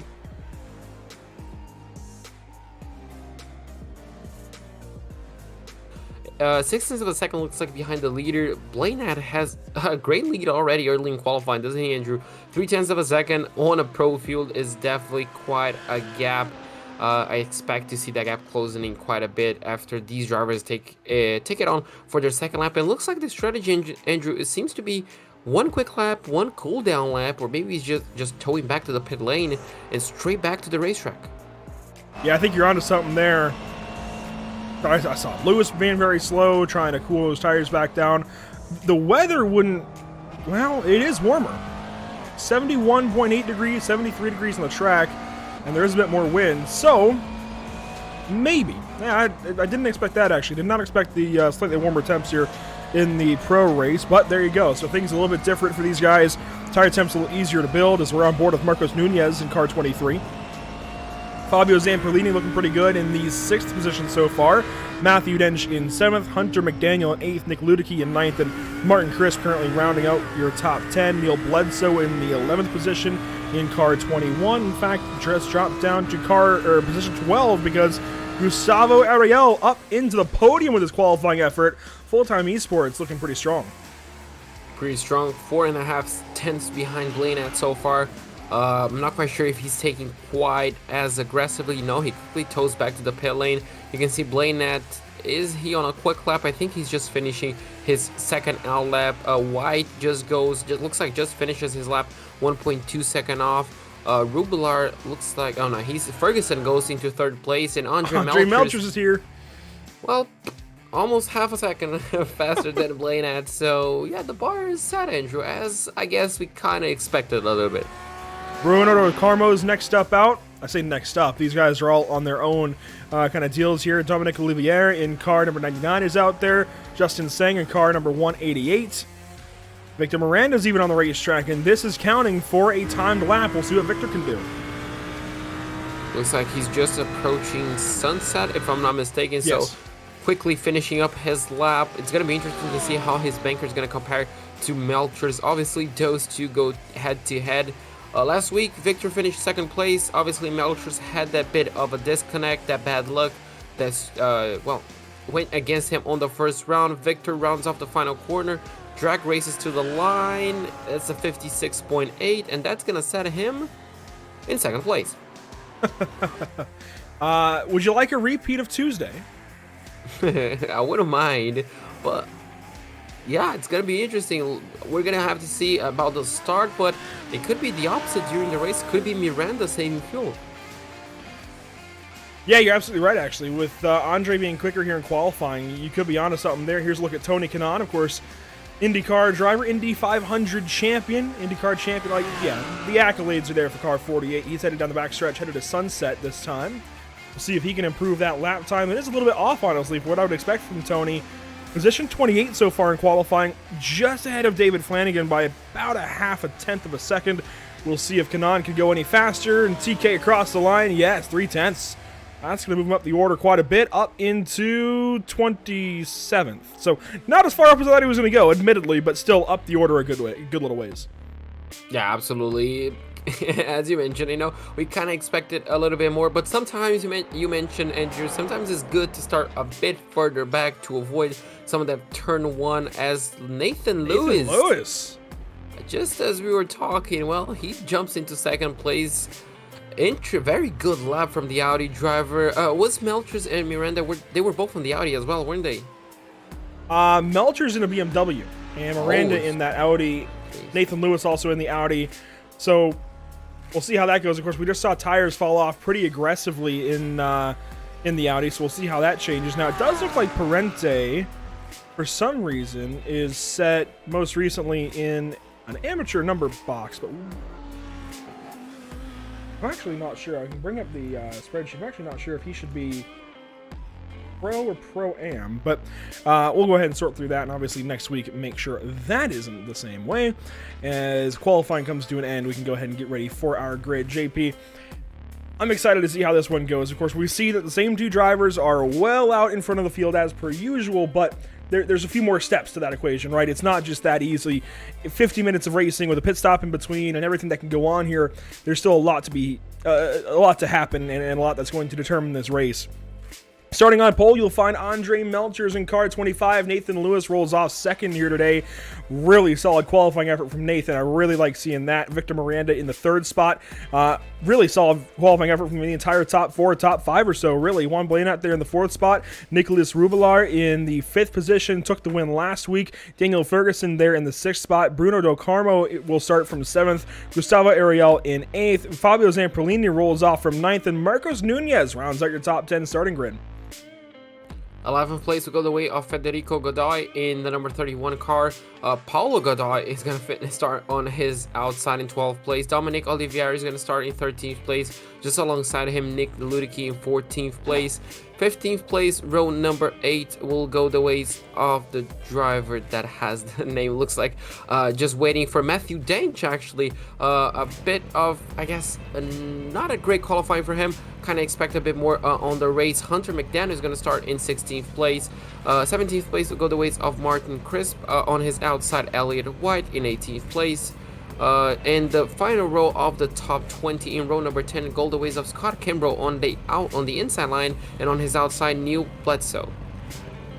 A 42 car field. We move on to 21st position to wrap up the first half. It's Simon Nicholson in car 55, Bryce Rodriguez starting 22nd in car 124. Starting 23rd, you'll find Rodrigo Lepre. AJ Stravato, haven't seen that name in a minute. AJ Stravato starting from the 24th position. Mark McDonald will roll off from 25th. Starting 26th, you'll find John Sedlak in the JS Consulting, number 203. Starting 27th, it's Reed Gibson. Tony Kanaan rolls off from 28th. Mike Galbraith will roll off from the 29th position, and Scott Reister will start from 30th. 31st place will go the way of Mitchell Green in the number 19. In the number 130 of David Flanagan is going to start in his outside in 32nd place. 33rd place will go the ways of Blake Scott. Alongside him, Lucas Souza in 34th place. 35th will go the ways of the driver that has the name of Bobby Flaggett in his number 105 machine. The number 145 of Pierre Irby is going to start in 36th place. 37th place will go the way of Brian Zinn, and alongside him in 38th, Andrew Parente. 39th place will go the ways of Mark Scott, and in 40th place, Justin Sang. And your final two cars in the grid, Wayne Sparling, Pierre Thompson will round things out again. 42 cars, and they're all ready to get after it today at Sebring. Let's go ahead and talk about your point standings. Haven't gotten to those just yet. And you can see Nicholas Rubilar up top of the board, of course. Won last week at Road Atlanta, so that is about expected. Nathan Lewis, 4 points back. Gustavo Ariel there in third. Victor Miranda fourth. Juan Blanat in fifth. And the big name missing, obviously, is Andre Melchers. Lagged out of the race last week, and hoping that maybe that doesn't happen to him again this week. Bryce Rodriguez leading things over in Pro-Am. Won last week in Pro-Am. John Sedlak second. Scott Kimbrough third. Paulo Godoy, so on and so forth. A pretty solid set of top 10 in each class. Absolutely. The battles obviously are going to change the positions. Once again, they'll change quite a bit. But, it's great battles. The field is very balanced between those two classes. So again, Andrew, just like the amateur race, is just waiting to see what exactly will happen after this round, how much this will change. And I cannot wait. I mean, 50 minutes awaits us, and well, it's bound to get started in really soon. And one more look, of course, at the track map here at Sebring. We saw, I think, things relatively as expected, right? In that first race, relatively calm in turn 1, a few things in 3, 4, and 5, maybe some contact a little bit in the hairpin, but really things got a little bit hectic in turns 10, 11, 12, 13. It's a very narrow racing line over there, JP, and that's about the time in the first lap where drivers start to really get, racy. The first few corners, they'll lay back, they understand it's the start of the race, they don't want to push things too hard, but by the midpoint of that lap, they're starting to look for those spots, and I feel like that's where things are going to happen again. Yeah, absolutely. I'm just going to share your thoughts. I think turns 1 and 3 are going to be quite calm, but after that, drivers are going to be taking every single opportunity they can. Maybe some of them are going to be taking any risks, and yeah, that's just going to be the name of the game. Just going to have to wait and see what exactly happens. Obviously, Andrew, a lot of stories yet to be answered, a lot of questions to be answered. Obviously, I guess the main one that is, at least in my head, will Andre be able to finish the race before his router restarts? Well, I don't recall exactly what time that happened last week, but we're about to have 50 minutes to find out. And maybe 51. Maybe he wants that last lap to not get added. We'll see how things go. Andre Melcher's, of course, on pole. Nathan Lewis second. Victor Miranda third. Juan Blanat fourth. And Nicolas Rubelar will complete your top 5 as we get ready to take green flag here at Sebring. We already saw an amateur race today. We saw 4 BSR races at Silverstone. We have seen lots of racing here today, but we are ready to see a whole lot more. 50 minutes of racing, and it's all going to begin now. Green flag is out at Sebring.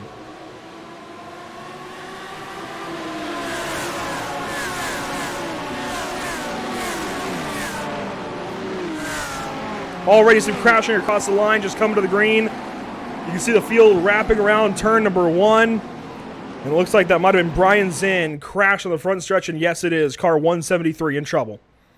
Yeah, bad luck already for him. Didn't even get to turn 1 before facing an instant, so we're just going to have to wait and see if he can come back. We have a spinner just outside of turn 3. Looks like he collected one car. Daniel one Ferguson. car flipping. Oh, boy. Yeah. Fabio Zamperlini involved in this. Oh, no. Fabio as well. Is he the car just dropping back a little bit? But we did have a few cars flipping. Looks like 3 cars, maybe 2 cars just back on the pit lane already. You can see a few of the leaders. That's going to allow this front group to essentially just have a bit of a gap, Andrew. Look at this gaggle of cars. Tony Kanaan is looking at all of this. Let's go on board with TK. This is going to be a fun little start. TK in one of the Audis just behind a Lamborghini of Mitchell Ian Green. Oh, look at the dive into turn 10 right around the outside of Mitchell. Whoa, almost contact there, side by side. A lot of battles going on in this midfield, and this is actually a really good seat to watch it all. Absolutely. That was just confidence from TK. Beautiful move around the outside. Got the position done and dusted. Now he just has to focus on the cars ahead. And brilliant job, I guess. That's what, real life experience will get you. As you can see, a few further battles being settled before we head into Le Mans. Just this corner right here. And once again, Andrew, we get a repeat of that beautiful shot we had in race number 1. I just love flashing Sebring. already. Interesting. We've got some head games with the flashing. I did not expect that on lap number 1, but you can see some drivers queuing up those flashers. Some drivers making some big moves further back in the field, just outside the top 20 or so. But coming across the line to complete lap number 1, Andre Melcher's out front. Not a big of a gap. Not that big of a gap. You can see 0.3 of a second from Luis Rubelar in 3rd place, Bruno de Carmo in 4th place, Nunez, and then Miranda dropped all the way down to 6th. Not a great start for him, 4.6 seconds behind the leader. But look at Paulo Godoy, Andrew. Problems for Nick 7th Ludicky. place. Oh, no. Dropping down the order rather quickly, and he was outside of turn number 1 with some problems. First replay of the Pro-Am race, here we go. So we'll go a little ways back and see how this all sets up with car 16. In one of the Audis for Vendaval Sim Racing. Really showed his stuff recently in the Porsche Cup Series here in the North American Racing League. And, well, thought this might be his series as well here at the GT3 cars. Not so much, it looks like. This is into Sunset, and he's got an Audi just behind him. That's car 12. That's Hunter McDaniel. Oh, and Victor Miranda's just had a problem in live. Oh no. We'll see the issue here for Ludicky, then go to Victor Miranda's issue. I wonder if Ludicky just got lost on his own. Does the car just hit a bump? Yes, I saw just a bit of, yeah, just a correction mid-corner, and at that point the car is unsettled, and as soon as he hit the dirt, nothing he could have done. And now we're going to take a look at what happened to Victor. It looks like he just went a little bit wide over there. That's not going to be the cause of his issue. No, it's going to be somewhere further down in the lap. I want to say around turn 10 or 13.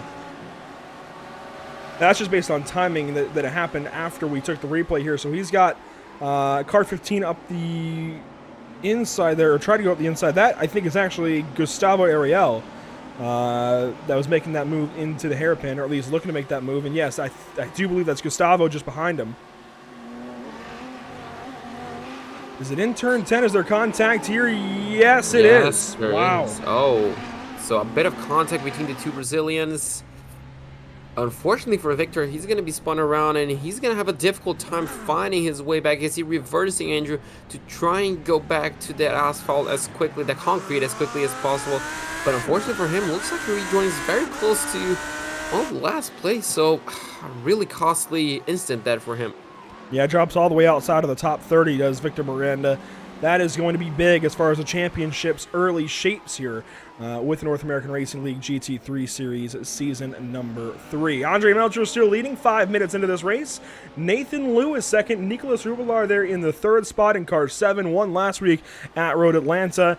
And who knows, could have a win sitting in front of him depending on how things go. A couple of battles maybe, you never know. Yeah, it's going to be really interesting to see. Obviously, Andre right now is leading.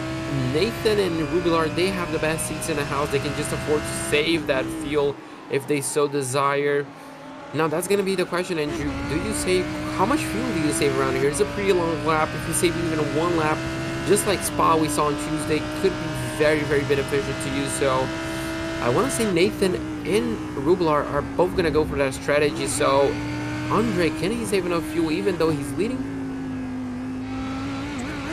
Definitely want to save as much as you can, I think. I'm actually unsure if these guys have the fuel maps open to them. If it's open setup, then they should, in which case we'll see some of that, I think, come into effect. I think you could absolutely drop into a lower fuel map through that first sector, the back end of the first sector through turns 3, 4, 5, and you know, turn that map back up once you get back on the throttle through Big Bend. You can do the same thing, I think, back there in turns 10, 11, 12, 13.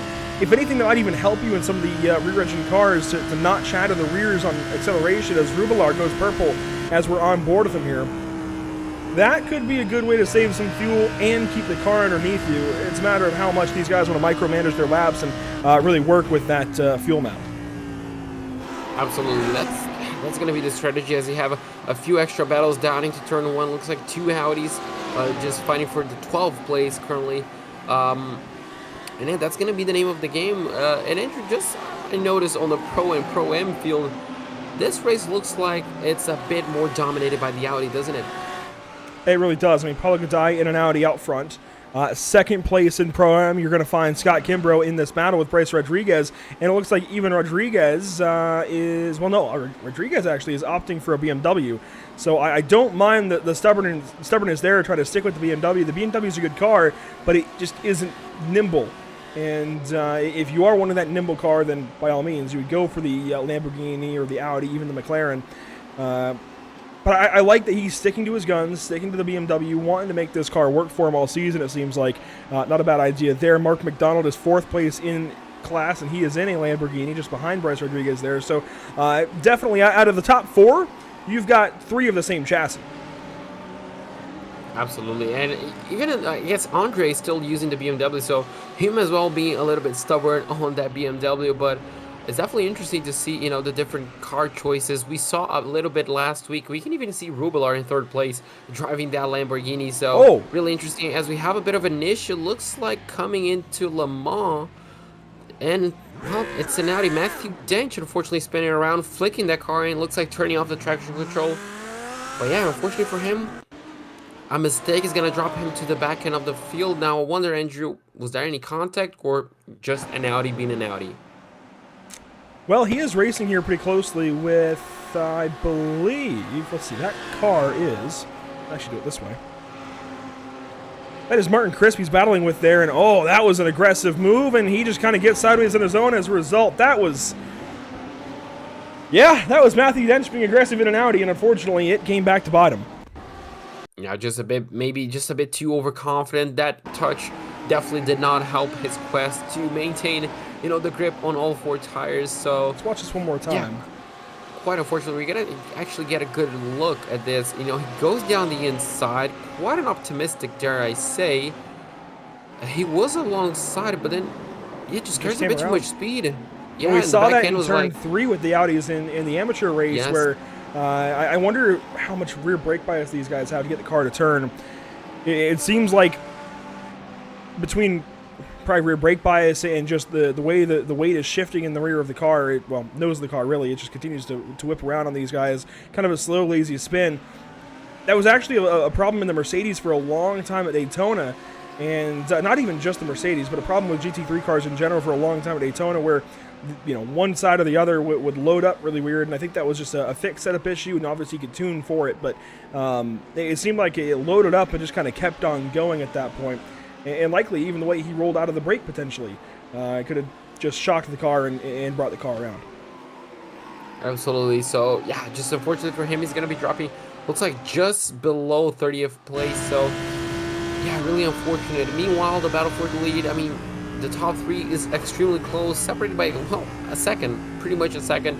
The top 3 really close. 3 different cars, 2 Germans, 1 Italian. Pretty much the Lamborghini and the Audi are pretty much the same car. So really interesting battle to take a look. And only 10 minutes in, Andrew, it feels like we've been racing for quite a bit longer, as looks like Matthew Dench makes another position down into That is not sunset. Matthew Dench. That is Matthew. Simon Nicholson in car 55. So I'm glad to see another 5-star motorsport car. I did not expect that, but we do have another 5-star motorsport car in the field. Car 55 there, Simon Nicholson. Very, very cool. Just got ahead of Martin Crisp in Sunset, actually, so getting ahead of that BMW that his teammate was actually battling with when he went around. So the other 5-star car, now that we know that there's another one, is doing pretty nicely in the top 10 in a crash. Scott Kimbrough. Oh, unfortunately for Scott, looks like just on turn 3. And It looks like it, yes. Yeah, and that back end is damaged, so... Oh, and he's going to have help. Oh, so that's going to be even more unfortunate. I was just going to call it. I thought it was going to be a carbon copy of what we saw in the Pro-Am race, but we're just going to have to take a look. He's battling a Lamborghini. Oh, just a bit of net code, and unfortunately cannot really stop in time to... well, to avoid the contact with the tire barrier. And you can see how much that the rear end of the rear spoiler was damaged. And I wonder, Andrew, by that oh no, if we had any more contact. No, that was an oh no as far as, no, it was not solo. He definitely got help from that Lambo. I'm trying to just confirm exactly who that was in that Lambo. I believe that was Mark McDonald. Yes, car 216 that made a little bit of contact with him. And oh, Tony Kanaan with problems just behind. Oh, just...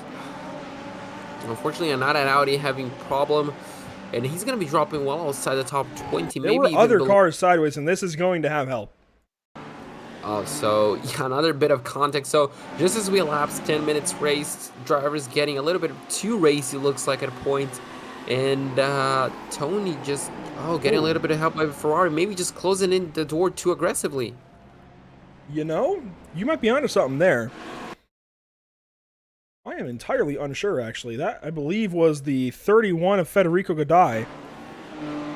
Let's see if we can find another angle at things. No, that is the 21, it looks like. Potentially.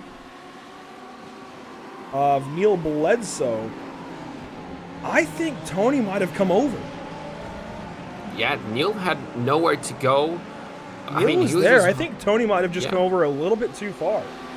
And that's a classic, I guess, classic overtaking maneuver. You think you're cleared, and you just move a little bit to get that better, arc, the better racing line. And sometimes, the contact will happen. So unfortunately for TK, I guess misjudged the gap between him and Neil, and unfortunately he got spun around. Luckily for him, Andrew doesn't seem to have a lot of damage, if any. Yeah, he got back rolling, but is down outside of the top 30 once again. And oh boy, we've got more issues. Here we go. Car 133, AJ Stravato sideways in the hairpin, and there's more with him. Victor Miranda has got a problem in the same corner. Victor, if we can get a hold of the 17 car, is just towed, actually.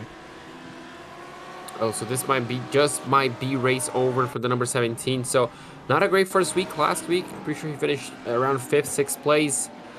Not a great week again. So bad luck for the number 17. We're just gonna have to take a look at exactly what happened to both drivers down into Up the inside hairpin. and oh, Oh, Victor, oh, right? that was Victor completely missed the braking zone. Yeah. Absolutely completely missed the braking zone, and that's going to be pretty painful for AJ Stravato to try and accept there. He was doing his own thing into the corner and just gets cleaned up by somebody from Carling's back, and Victor Miranda's season now is in some big trouble. Victor just drove way past his braking zone and slams right through Stravato. That is... Wow, we've just seen two really big mistakes out of two really good drivers that I never would have expected. Yeah, absolutely not. And I guess it shows a bit of the human side, doesn't it, Andrew? You Absolutely. know, seeing that these good, I mean, the great drivers, TK, an Indy 500 champion, Victor Miranda, who's fighting for the championship in the Porsche Cup. You know, sometimes they make mistakes, just like, I guess, you know, the rest of us. They miss corners, they miss judge gaps, and I mean, obviously, it's terrible to see that happening, but, you know, it shows that they're just human, and it happens to everybody. Meanwhile, on the lead, looks like only Nathan Lewis is keeping up with Andre. It looks like Nicholas Rubilar is losing a little bit of that gap, 1.3 behind the leader, around a second behind Lewis. He could be losing that slipstream, Andrew, really soon, and Lewis really applying quite a bit of pressure to Melchers. Yeah, Nathan Lewis is really starting to stick to the back end of that BMW. I think maybe as the tires wear on, I'm not sure if Andre is just trying to conserve or if maybe starting to lose some handle in that car, but definitely backing up to Nathan Lewis, it looks like. Obviously, it's hard to say, but time will tell. And this kind of feels like a Nathan Lewis kind of thing to do. He's made his rise through the iRacing.com roadside for years now, and started out in the NORC iRacing series that we had the pleasure of covering last season in 2021, and just eventually decided, you know what, road racing was the thing for him, and made his way into some pretty big teams, and is here now in the North American Racing League pursuing some of the best in the business. I mean, he is going toe-to-toe with Andre Melchers and Nicholas Rubilar and not backing down whatsoever. Absolutely not. He's definitely not fazed by it, by the presence of Andre. He's definitely here to fight for the championship, and I'm pretty sure he will fight till the end. And it's really going to be interesting. Obviously, right now, Andrew, I'd say Nathan has the advantage. He does not have the track position, but just being behind Andre, being able to save fuel and keeping up with the number 25, it's a good strategy and might work out for him. Big problems towards the end of the race, as we have even more problems. I saw a lot of cars moving around, at least 3 cars looks like involved just before Le Mans. Scott Reister. Pierre Irby as well, Scott Reister, and 3 cars. Scott Reister on the McLaren actually. So Scott simply cannot get a break this year. Yeah, not at all. Bad luck seems to be following him. And yeah, just I wonder if he was just collected on this instant. We're gonna take a look on board on his camera. On board of Scott Reister, things are going to happen in front of him, it looks like, with nowhere to go potentially. Heading into turn 14, 15. What happens here? A Ferrari makes a bit of contact with Ferrari, it looks like, and Scott just ends up clipping them, trying to go on by. Just misjudged a little bit of that gap, trying to stay in the racing course, essentially, to not get a slowdown penalty, and unfortunately was just too close to that Ferrari and ended up getting a little bit of damage. So we're going to take a look at exactly what happened to the Ferrari, and they were battling. It looked like Pierre Irby and Justin Sang were battling just at the same corner that Matthew Dench had a bit of trouble. And wow, it's just pretty much tandem spin. Oh, and that BMW went absolutely flying to the tire barrier. That was Neil Bledsoe, that number 21 car, involved in that as well. So a couple of big hits there, and unfortunately a lot of races already starting to take some early exits here as this race starts to wear on. In fact, drivers that are out of this race, including Elliott White, Daniel Ferguson, Nick Ludicky, Blake Scott, Bobby Flack, Victor Miranda, Scott Reister, and Neil Bledsoe. A couple of those guys could re-enter the race, but it's showing that Miranda, Flack, Scott, Ludicky, Ferguson, and White are officially out. We'll see if that changes at all. But that is 37th through 42nd done for the day. The last car that is still connected, it looks like, is Scott Reister in car 142, and Neil Bledsoe just ahead of him in 35th in car 21. Those two both in the pit lane, and actually Neil Bledsoe starting to roll. It looks like his tow is complete, but that car is going to have a lot of problems. Absolutely, you can see just how damaged that car is. I wonder how drivable it will be, Andrew. But yeah, he's just gonna persevere as we have essentially a drag race coming down into turn 1, and Audi and BMW essentially coming really close together, almost door banging. The Audi is gonna have the inside line. He should have that position nailed down. And well, yes it does. That's Nicholson, right, getting past Olivier. That was Martin Crisp getting passed by Olivier there for the 10th position. So Martin Crisp has been sitting around this top 10 cutoff the entire race, and it's just kind of floated around, hung on to some positions, and other drivers have made mistakes. We saw Matthew Dench go spinning out just as he had passed Martin Crisp. Martin finally drops out of the top 10. Now, he had just been hanging around in 9th and 10th for a long, long time, and now drops into the 11th position. As you can see, Simon Nicholson ahead just a little bit. And, yeah, so Martin Crisp, very, well, I don't want to say quiet race, but his performance has been quiet, just kind of floating around, and I like that out of a driver. Just kind of be there when you need to be there and see what you can grab from things. 30 minutes left in this race, just about JP, in fact, just inside of 31 to go. That means we've got about 16 laps to go next time by the start-finish line. What do you make of it so far? A really good race. A few mistakes by some great drivers, as we mentioned. A few surprise, I guess you can say, performances, especially by Paulo Godoy, still in the overall top 10, holding steady over there. And overall, really good battles. We've seen some pretty clean overtakes. We've seen some unforced errors. We've seen some, I guess, normal errors as well. I guess everything we kind of expect. And obviously, Andrew, within, I guess, the next 13, 12 minutes, we might see the pit stop. So it's bound to get even more exciting. This is a good battle with Mark McDonald at the center of it. Rodrigo Laprie and John Sedlak just ahead of these guys. Federico Godoy and Mitchell Ian Green following them up. So 5 cars in a nice little line here. This is, let's see, 14th through 18th position. And you can see some more cars lined up behind them. David Flanagan and Mike Galbraith just behind. That wraps up your top 20. And Scott Kimber on the 21st spot. Matthew Dench in 22nd. Juan Blena, actually, let's go back here. These guys were quick in qualifying. And Matthew Dench, of course, had the issue spinning just off of Martin Crisp's nose. Scott Kimbrough's had an issue or two, and Juan Blanat was very fast in qualifying, has had issues, and has fallen back in the order. These guys are all on the line 21st through 23rd. This is a battle just to get outside of the 20th place gap, we can say. And as you mentioned, Andrew, a lot of these drivers having a little bit of mistake. We can see the onboard shot right here. Quite a bit of mistakes that Audi, quite a bit of damage to that Audi on the front bumper. So this will obviously be replaced, will be corrected in the pit stops. So yeah, I guess you can say sometimes the pit stop for these guys, Andrew, could it be a fresh start? You know, just getting that fast repair, getting that fuel, maybe even jumping a few of these guys. It can definitely be considered that, right? That's certainly their hope. That is exactly what they're hoping for, as you can see. On a separate topic, quickly, Martin Crisp right back in front of Dominic Olivier. So this battle is not over for the 10th position.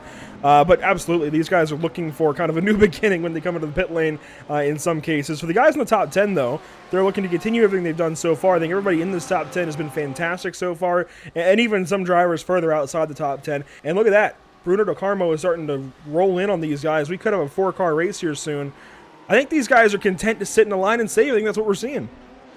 Absolutely. Rubelar came back, and well, he's not stuck behind, but he's really close to Nathan Lewis. So really good pace by by Nicolas Rubelar. And as you mentioned, Bruno could be closing in. So I don't expect these guys to be fighting so soon. We could be seeing a replay of what happened Tuesday, Andrew.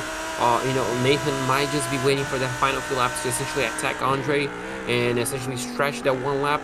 It will be really interesting if that does happen. And obviously, when the pit lane comes, when the pit lane battle comes, it's all going to come down to numbers. And I'm interested to see who's going to come out on top.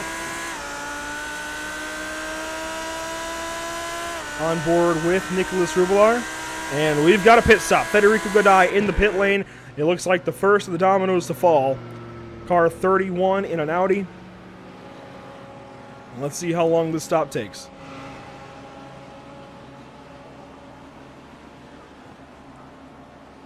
Pretty good entry, and there's one other car in the pit lane with him, it looks like. Juan Blanat actually has come in that Audi. So we're watching car 31 first, and we'll go to car 89. We saw low 13s in the amateur race. These guys, I'd imagine, will go to about 20 or so before they get rolling again. And it looks like 21, 22 for Godoy, 22 seconds there. For Juan Blanat, it is 18.25. And, they're going to come out on literally inside of each other here. And, just the slightest advantage there to Federico Godoy getting back onto the racetrack. Yeah, but that was a big difference on the pit timer. So 4 seconds. yeah, I mean, 4 seconds is a massive difference. So I, I mean, I wonder, was it a mistake by one of them? Was it too much of a gamble by the other? So we're just gonna have to wait to get a few more benchmarks with another drivers to essentially see who essentially was on point. And well, I cannot wait. Obviously, these three, I Oh, guess we're kind of Tony! expecting. Oh, Tony Kanana having even more issues. He saves the car, but wow, wasn't expecting to see a second one from him. He was battling there with Mark Scott. Let's get a replay on this one. That might be one of our better saves. Nicholas Rubelar is now on the pit lane. We'll cover that in just 1 second. This is a nice little battle that was actually shaping up with Mark Scott. You can see this is actually his paint scheme from the Streamer Championship race when he ran an Audi as his own deal. That was actually fun at Road America way back when. To the inside of Mark Scott, he went there in turn 10. Mark not giving him an inch. Bit of contact there, door to door. Now what happens over here, a bit more contact, and that just kind of sets the Audi into a bit of a spin, catches it there, and gets it back under control, but that could have been a whole lot worse. Oh, definitely could have been a million other different ways, but luckily for Tony, it was just a few positions lost. So I guess he will take that. As you mentioned, Rubler was down in the pit lane, 17.9, so there you go. So the 17 second barrier seems to be, you know, the ideal one. John Sadlek down in the pit lane. And is that a new livery? He had that last week at Road Atlanta. It is definitely one of the newer liveries, and that's a 20.4 second pit stop, which is 3 seconds almost longer than Nicholas Rubelar. But he actually had that one last week, and I definitely like what's going on there. And he talked about pitwall.io, another, it seems, software to help you out with iRacing. Nicholas Rubelar sorts into the 20th position. I wonder how this is going to work out. He's well ahead of anybody else who's pitted. John Sedlak, Federico Godai. So it's hard to get an exact scale of how these guys are going to sort back out. But, well, it's one of those things where we can talk about it all day long if we want to, JP, but literally only time will tell. Absolutely. We're just going to have to wait and see for these guys to come down. And interestingly, Andrew, I like the Sebring, you know, the strategy. Since you're just on throttle, I mean, for much of the lap, you can see now Bruno Carmo coming down in the pit lane, absolutely pushing to the limit. Yeah, very aggressive. And I just like, you know, the fact that since in Sebring you're on throttle so much of the time, the pit lane is actually the pit stops come actually quite early, doesn't it? 24 minutes still to race, and we're seeing a lot of cars, seeing a lot of action. Normally we see that action, what, with 12-15 minutes to go, so pretty early. Simon Nicholson and Marcus Crisp down to the pit lane. Bryce Rodrigo is going to follow. Let's stay with Bruno Di Carmo here, see how long his pit stop is. This will be a good indicator as to what the leaders were doing. He was starting to catch the top three before these pit stops began. He's back on the throttle, 19:10. Not so bad. I think if you are faster than a 20, you're looking pretty good. You're in good shape. You could still be quicker. Maybe quicker than a 19 is your goal, but quicker than a 20, I think you're on the right track. Absolutely. Obviously, that's going to be a bit slower than his competition just ahead of Rubler. Crisp, you can see just under 20 seconds as well. So that seems to be the benchmark, Andrew. You should be aiming for that. Obviously, some of the guys that were saving throughout the first stint are going to have slower, lower lap, lower pit stop times. Kimbrough as well, 19.2. Flanagan, 20.6. So you can see just very, wow. Rodriguez, 40 seconds. Don't tell me he forgot to uncheck his tires. This feels very uncharacteristic for Bryce Rodriguez. Still in the pit lane. And he has dropped all the way down to 28th already. He is going to drop completely out of contention on this lead lap, if not worse. 75 seconds and counting in the pit lane. 76. 61 in the box. That is just... wow. Yeah, that is a long stop. What could it be? I mean, it could only be their tires and a full tank of fuel or a bit of damage being fixed, right? I don't see any damage on that car, right? I have to believe that was a mistake, or maybe he had to run and take care of something, I don't know. But here we go. Leaders in the pit lane now. Nathan Lewis following Andre Melchers. Let's run on board with Lewis for this pit stop. And this is where I think gets interesting. We should see Nathan coming ahead of that BMW. But are we? That's the interesting one. Gustavo Ariel as well down in the pit lane. Nunez as well. Looks like Paulo Godoy as well. Everybody coming down in the pit lane, but the race, I guess, it's between these two. A little bit, almost identical. 18.67, 18.7. Almost identical pit stops there. The lane time just a little bit quicker for Melchers. And it's apparent he has got about a second or so on Nathan Lewis with the car between. That's Nicholas Rubilar. Right in between these guys, Nathan Lewis loses one spot. Wow, really good job by Rubilar to come in second to jump Nathan Lewis. He was at one point, I guess, really pushing to get close to Lewis. So really good pit stop for him. Matthew Dange, TK as well, down in the pit lane. So different strategies. You can see Galbraith again in 18.9. So wow, a lot of strategies to be talked about, Andrew. Only time will tell which one was the best, but Melchers, I wonder if he's gambling on fuel as well. He's done it before. I mean, that seems like the play if you are Andre Melchers, but man, I can't help but feel that this might be all for naught for Andre, and that the real race for the win is between Rubilar and Lewis. I can't help but feel that way, knowing the router issue for Melchers. It was even an issue in the interview on Tuesday when he won the race at Spa. So I can't help but believe this might be all for naught. Yeah, it would definitely be heartbreaking if that happens again. I don't know, but he's doing an excellent job, isn't he? Leading and still managing to come out ahead of the pit stops. Just shows great pace. Now, time will tell, Andrew. Will that router reset itself before or after the race is over? Oh, as Lewis gets past Rubilar just behind him. Big move there on the straightaway. Maybe Rubilar needing to save some fuel. Chess at 200 miles an hour or so. That's what's happening. Absolutely. And, I mean, it has been happening for quite a while in NARL, and I don't think we'll ever get used to it. We never really do. We never really learn these guys' moves. They change them up, it seems, just enough every week, and continue to surprise us. Let's let these guys sort themselves out for about 10 minutes or so in the front. Let's fall back around the field a little bit. Hunter McDaniel, Paulo Godoy. This is a nice little battle. Godoy is actually your Pro-Am leader. Hunter McDaniel, of course, in Pro. And there's just been no competition for Paulo at all today. Last week, Bryce Rodriguez was there, and it was a really good race between these two. And it felt like maybe that was the tone setting for the season, but now it feels like Paulo is just going to have his own season, to be honest. Yeah, absolutely. This has been a dominant performance by him.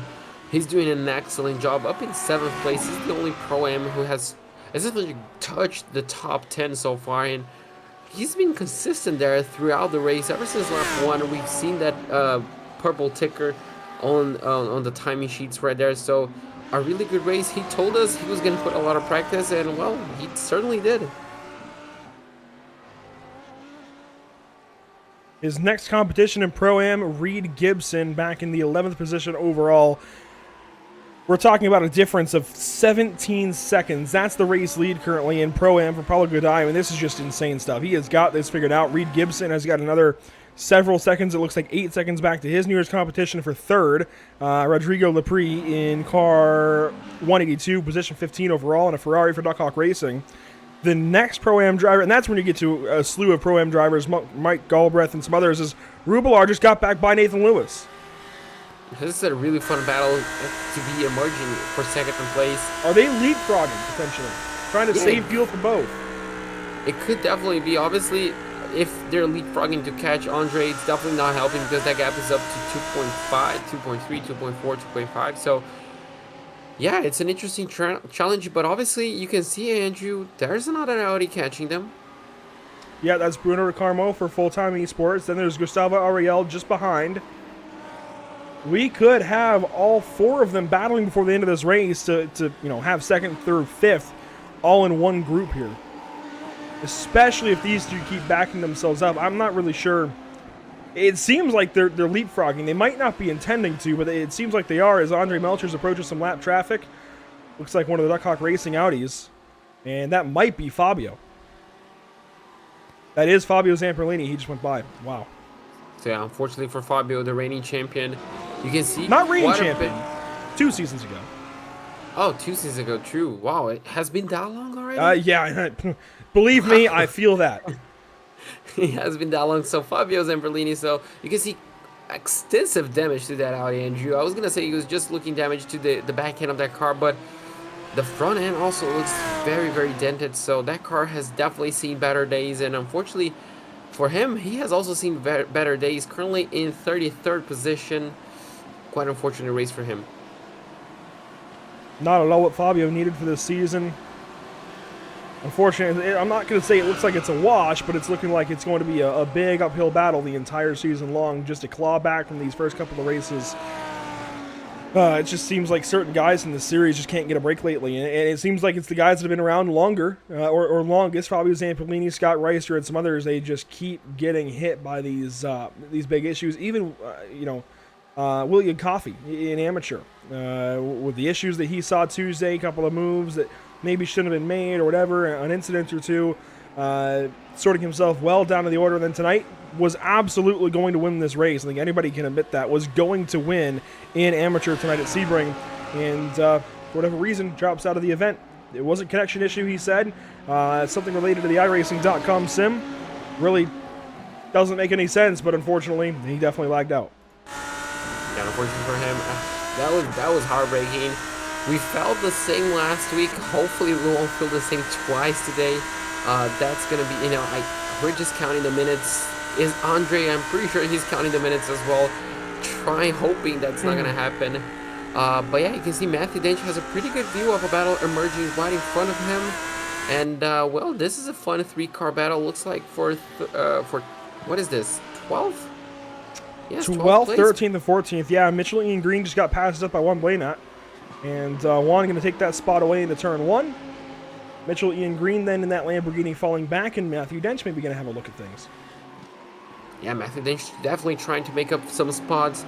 And he's currently in a really good comeback race, isn't he? He's 14th place, looking at a possible 12 on the close, at least on the early side, and he's definitely racing. You can see how close he is to Green, just ahead of him. We could see him move down the inside into the hairpin. Will we see that Audi darting? Yes, we will. Can we see? Oh no, a bit too far away early, but applying a little bit of pressure. The Lamborghini goes really wide. This could open the door for a move to Matthew Dench. 14 minutes to go. Matthew Dench weighing his options, wants to get out of position 14 into 13, 12, 10, 11, 10, so on and so forth. Wants to move back up in this field. Was doing so good earlier on. Made a pass on Martin Crisp, and the car just came around on him. Now, Martin is in 10th spot, so if he can get back to Martin Crisp, obviously it's going to be a big gap to make up. In fact, it's 11 seconds from Crisp in 10th to Gibson in 11th. But if he can somehow get back up to Martin Crisp, wouldn't that be a story? Oh, that would be absolutely wonderful to see, and it would have been one of the great comeback races. But look at that, the number 7 going quickest, trying to decrease that gap to the leader and pulling Nathan alongside with him. So 1.9 second, Andrew, 13 minutes to go. Could we see an overtake? Could we see first and third Rubillard catching up Melchers and then maybe trying to overtake the number 25? Lewis is definitely going to hold pat. Nicholas is definitely running the wheels off of this car. He is driving he's driving it for everything it's got. And, oh boy, that was aggressive at 7. What a corner. Really aggressive. You can really tell he's pushing the braking zones. He's pushing those front tires to the absolute limit, and that's what we love to see. That gap down to 1.6. It was at 1.9 at the beginning of the lap, so really pushing. Melchers might be saving a little bit, Andrew. That's valid strategy as well for Melchers. Saving a little bit of fuel, allowing him to catch up, and then use the fuel you saved to defend that position for all you got. You can see down to 1.5. Well. Could be tires as well. It could be difference, obviously, in cars, as Rubel are really good save, really aggressive. Yeah, pushing to the limits. Yeah, Andre can sit here and save all of his tire for the end, and if Nicholas does manage to catch him, just drive back away, Tires are everything. Tires and fuel are everything in racing. And if Andre is able to save both of them and let Nicholas catch them, it's lights out from there. It's just a matter of connection for Andre. And I wonder if Nicholas knows that. I wonder if that's weighing on his mind at all. Obviously, he's a racer. He wants to go catch him and beat him on merit. But I wonder if that's at all on his mind. Obviously, it was Nicholas who was the benefactor of last week when Andre Melchers dropped out of the race. And Nicholas was able to go on through and take the win. But I wonder, is that on his mind at all? Is he considering that at all, or is he just lights out, go get him? It could definitely be on his mind.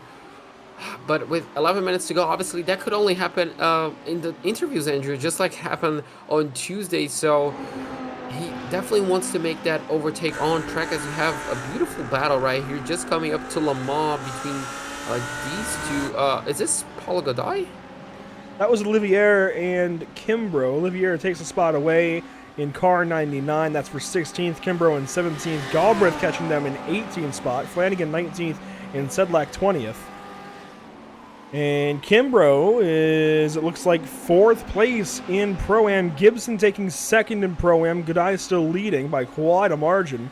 Lepre is 3rd and Kimbrough is 4th. Galbraith just behind Kimbrough is 5th. Flanagan 6th. Sedlak 7th. Stravato 8th. And that's kind of how things break down in that Pro-Am class. Then you get Tony Kanaan in the 22nd spot overall. Andrew Parente in 23rd. And Mark Scott in 24th. And kind of so on and so forth. This is a fun little battle where I guess this is one of the closest battles we have on the racetrack, Andrew, that involves at least, well, 3 cars, 2 Audis, 1 Ferrari, and just another Ferrari just behind him. As we have yet another car down in the pit lane, Justin Sang, just looks like just filling up, 7.9 second stop. Looks like just topping up on a little bit of gas. Mark McDonald had a bit of a slip up recently, now chasing down Blaine Sparling. This is for 25th on the racetrack. And you see the live gap on the bottom of the screen there. This is for 25th and 26th, and this slots into about the top 10, right at the top 10 cutoff for Pro-Am. When it's all said and done, you take the pros out of the equation.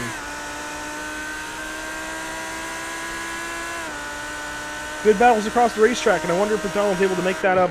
He did just recently drop into that spot, so I really do wonder. Look at that, purple again for Rubilar. He is continuing to catch up, and right here, he keeps hitting that wall, just clipping that wall in turn 1. When he comes back through, we're going to take the onboard there, and he is getting close.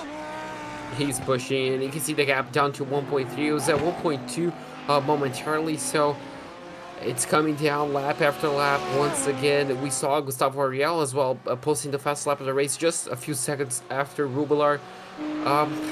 This is going to be a fun little battle to follow. You know, that gap is coming down. I wonder if Rubilar will catch Andre, fast enough. Only 9 minutes to go, Andrew. That's what, 5 laps? We are looking at about 5 laps to go. In fact, next time we come on through, I believe, yes. We'll see if that actually holds. Of course, with pit stops, we usually lose 1 lap, so it could be 4 to go this time. They are turning just under 2-minute lap times. In fact, 1:57s for the leaders up front. So yeah, we're looking at about 4 laps when we get back to the start-finish line. That gap continues to dwindle. It's just getting close enough. And if Andre can get to about a second back of, if Rubilar, if Nicholas can get to about a second back of Andre through Le Mans and hold that on corner exit, he's going to have the slipstream and he's going to have the draft on his backstretch. Is he close enough here? He is very close. He is on the fringe of sniffing that wake and being able to use that slipstream. He's using it here. You can see that gap dwindling. He is on it. Yeah, he's very on it. He kind of dropped Nathan Lewis as well behind him, so he can focus essentially just on that car ahead of him. And as you mentioned, the slipstream now is going to play an effect. He's going to catch him even faster. Now what I want you to do real quick, watch the left side of the car. Watch when he comes through turn 1. Watch how close he gets to that inside wall real quick. Let's see. Now that time it wasn't actually nearly as close. He has triggered the damage sound in iRacing the last 3 laps in a row, getting that close to the turn 1 wall, actually rendering damage for a second, and then the sim has re-rendered and taken that damage away. He has been that close where it's confusing the sim on if he's hitting the wall or not. It's very close, definitely pushing the limits. Could we see a mirror hanging off? It would definitely be interesting to see. But look at that, Andrew, half a second. He's there. He's very much there. Now the question is just lining up a move. Obviously he needs that gap to close even more to be able to line up a move down the inside, outside, try to force Melchers into a mistake. Still plenty of work to be done, but not a lot of time. He is, for all intents and purposes, there. Within a half second now as they work through turn 10. inside of 7 minutes to go. We likely just took 4 to go last time by the start-finish line, so we should get 3 this time by. And now you wonder if Andre's able to back Nicholas up to where Nathan Lewis can get back into this fight, and if maybe we can have a 3-car battle once again. Maybe does Bruno DeCarmo make up enough time? He's 5 seconds back, but if these guys start slowing down and start battling, anything's possible. Absolutely. I mean, they just need to go side by side through a few corners to slow them down enough. Oh, we saw a bit of a wiggle from Melchers up that front end. Looks like he was not behaving too well the back end as well. So, struggling. Could be some tire trouble already, Andrew. Closing in on this backstretch into sunset now. The Lamborghini nice and aggressive. It can attack these corners. The BMW squats up out of the corners, drives away real nicely, but the Lamborghini can't attack on entry. Sun now blinding them. 3 laps to go, 6 minutes to go. It actually might be 4. They might just be quick enough. And purple again, 157, 353. I think we're still getting 4 laps that last time by. Yes, I think we're getting 4 laps to go. This is going to be amazing. The gap is really coming down.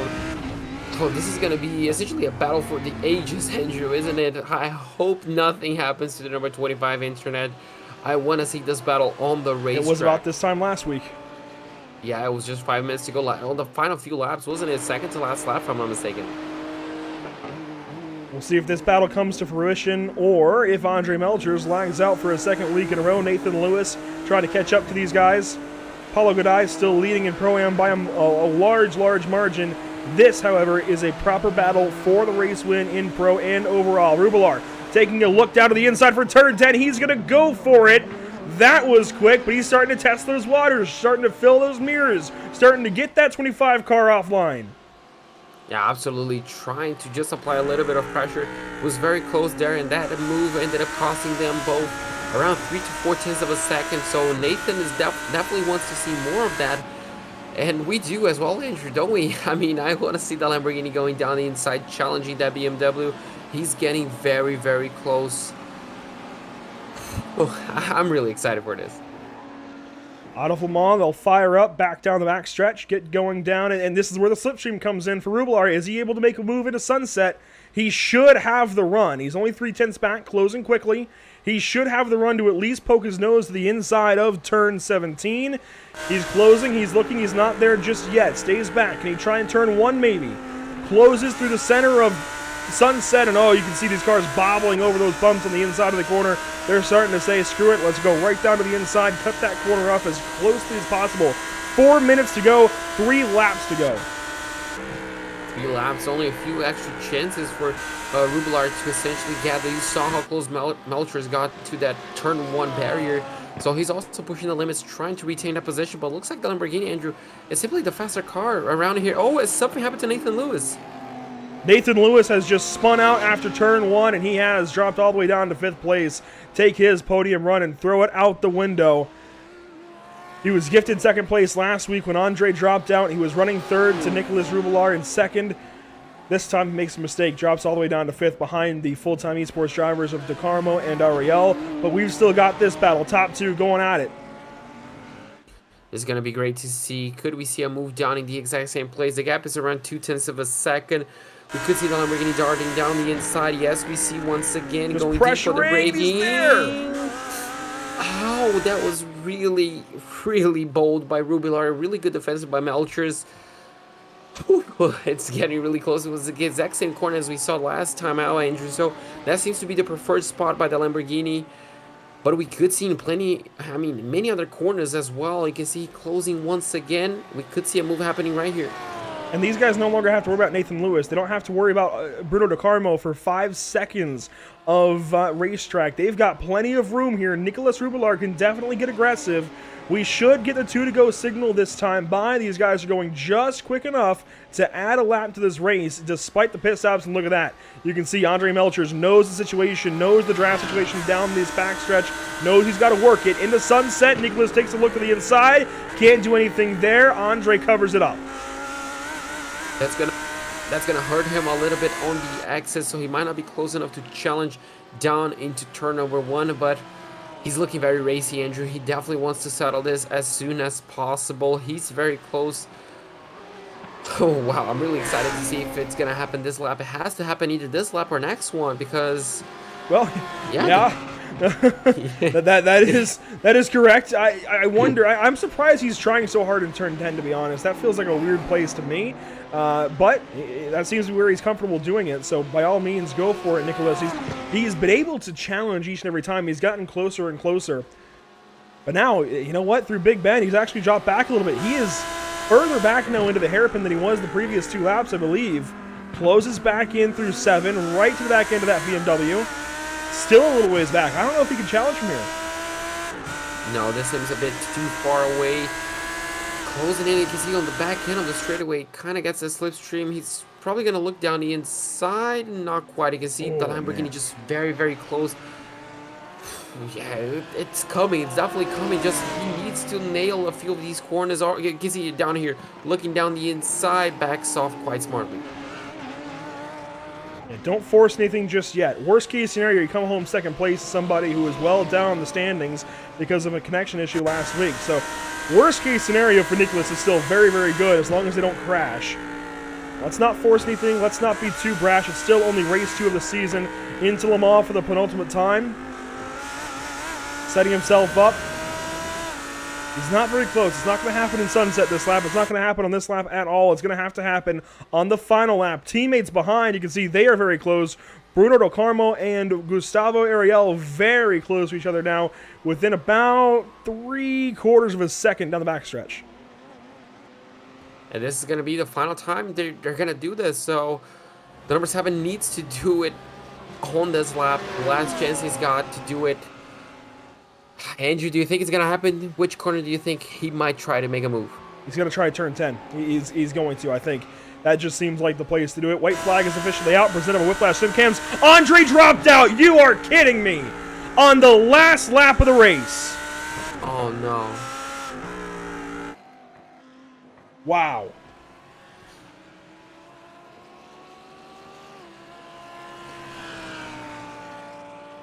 That is heartbreaking once again. This race just needs to start 5 minutes sooner, I think. I was gonna say that we need to make a petition to this race starts 5-10 minutes sooner because that was a lot of bad luck. On the final lap. That's what, 3 minutes away? Not even that. 2 minutes Less from than the 2. finish. It was out of He turn just 1. That's a minute and 45 seconds. Just needed to cross the line for it to count. Oh, that's heartbreaking. Well, Rubelar, he may have gotten on pace as well, Andrew, on the racetrack. So it's really, really heartbreaking to see that happening. Oh, something happened to Gustavo Ariel as well. He's no longer on podium. He has fallen well back. He is down into the 7th position, and Paulo Goday is now in the top 5 overall. And Paulo Goday is very close to Nicholson, Simon Nicholson here for the 4th spot. Paulo might not be done. This could be a good little opportunity for him to get up into 4th. Yeah, he's around 0.8 of a second behind Nicholson. Definitely close to 4th. Kind of forced Nicholson into a mistake. Kind of showed him he's there. But obviously, he only has a few corners and a straightaway. Well, Rubelar only has half a corner to go and a little bit of a straightaway to win his 2nd race in a row. And, well, he won it, Andrew. Yeah, he won, unfortunately. On the unfortunate circumstances, he had the pace towards the end of the race. He's going to cross the line and win his 2nd race in a row. Bruno Del Carmo, on his debut, Andrew, is going to finish in 2nd place. Nathan Lewis, after showing good promise on qualifying and on the first 10, is going to finish in 3rd. And, well, looks like Nicholson might just hold off Paulo Goday, but Paulo with a 5th place finish and the only Pro-Am driver to be in the top 10, that's a commanding victory. The field to come on by and finish this race up. I'm absolutely speechless. Absolutely speechless. On the last lap.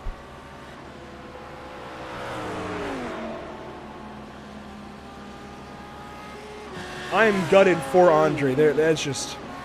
He drove that race so perfectly. He started on pole. That should be 2 wins in a row for Andre Melchers, just like he opened up the Porsche Cup season. The rest of the field comes on through. Let's not let things overshadow these battles as they come to the line. That's why we take these speed shots so that you can see everything going on, even as we talk about the finish. All these battles come to the line. You can pick out your favorite cars as everybody comes across. Let's see. Next up should be Mark McDonald in a Lamborghini. Is that him? Yes, that's Mark McDonald across the line. And then it looks like the car behind was Blaine Sparling. Pierre Irby should be next in 26th spot. Disbelief between the two that were duking it out for a win, Nicholas Rubelar and Andre Melchers in the Discord. Absolute disbelief. I'm speechless once again, Andrew. We kind of knew this could happen, but seeing it happen again. A 48-minute race, and he's got the win. Yep. Absolutely insane. With that heavy on our minds, I'm not really sure where else there is to go from that, JP. That is so gutting, even for us, just covering the race. It is so gutting to see happen.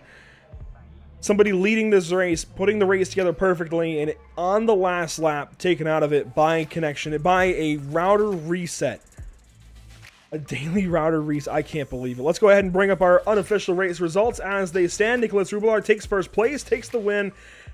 That, it's deserving, and he may have gotten the win regardless, but it's another one of those wins. It's just like in NASCAR when there's a crash coming to the line or whatever.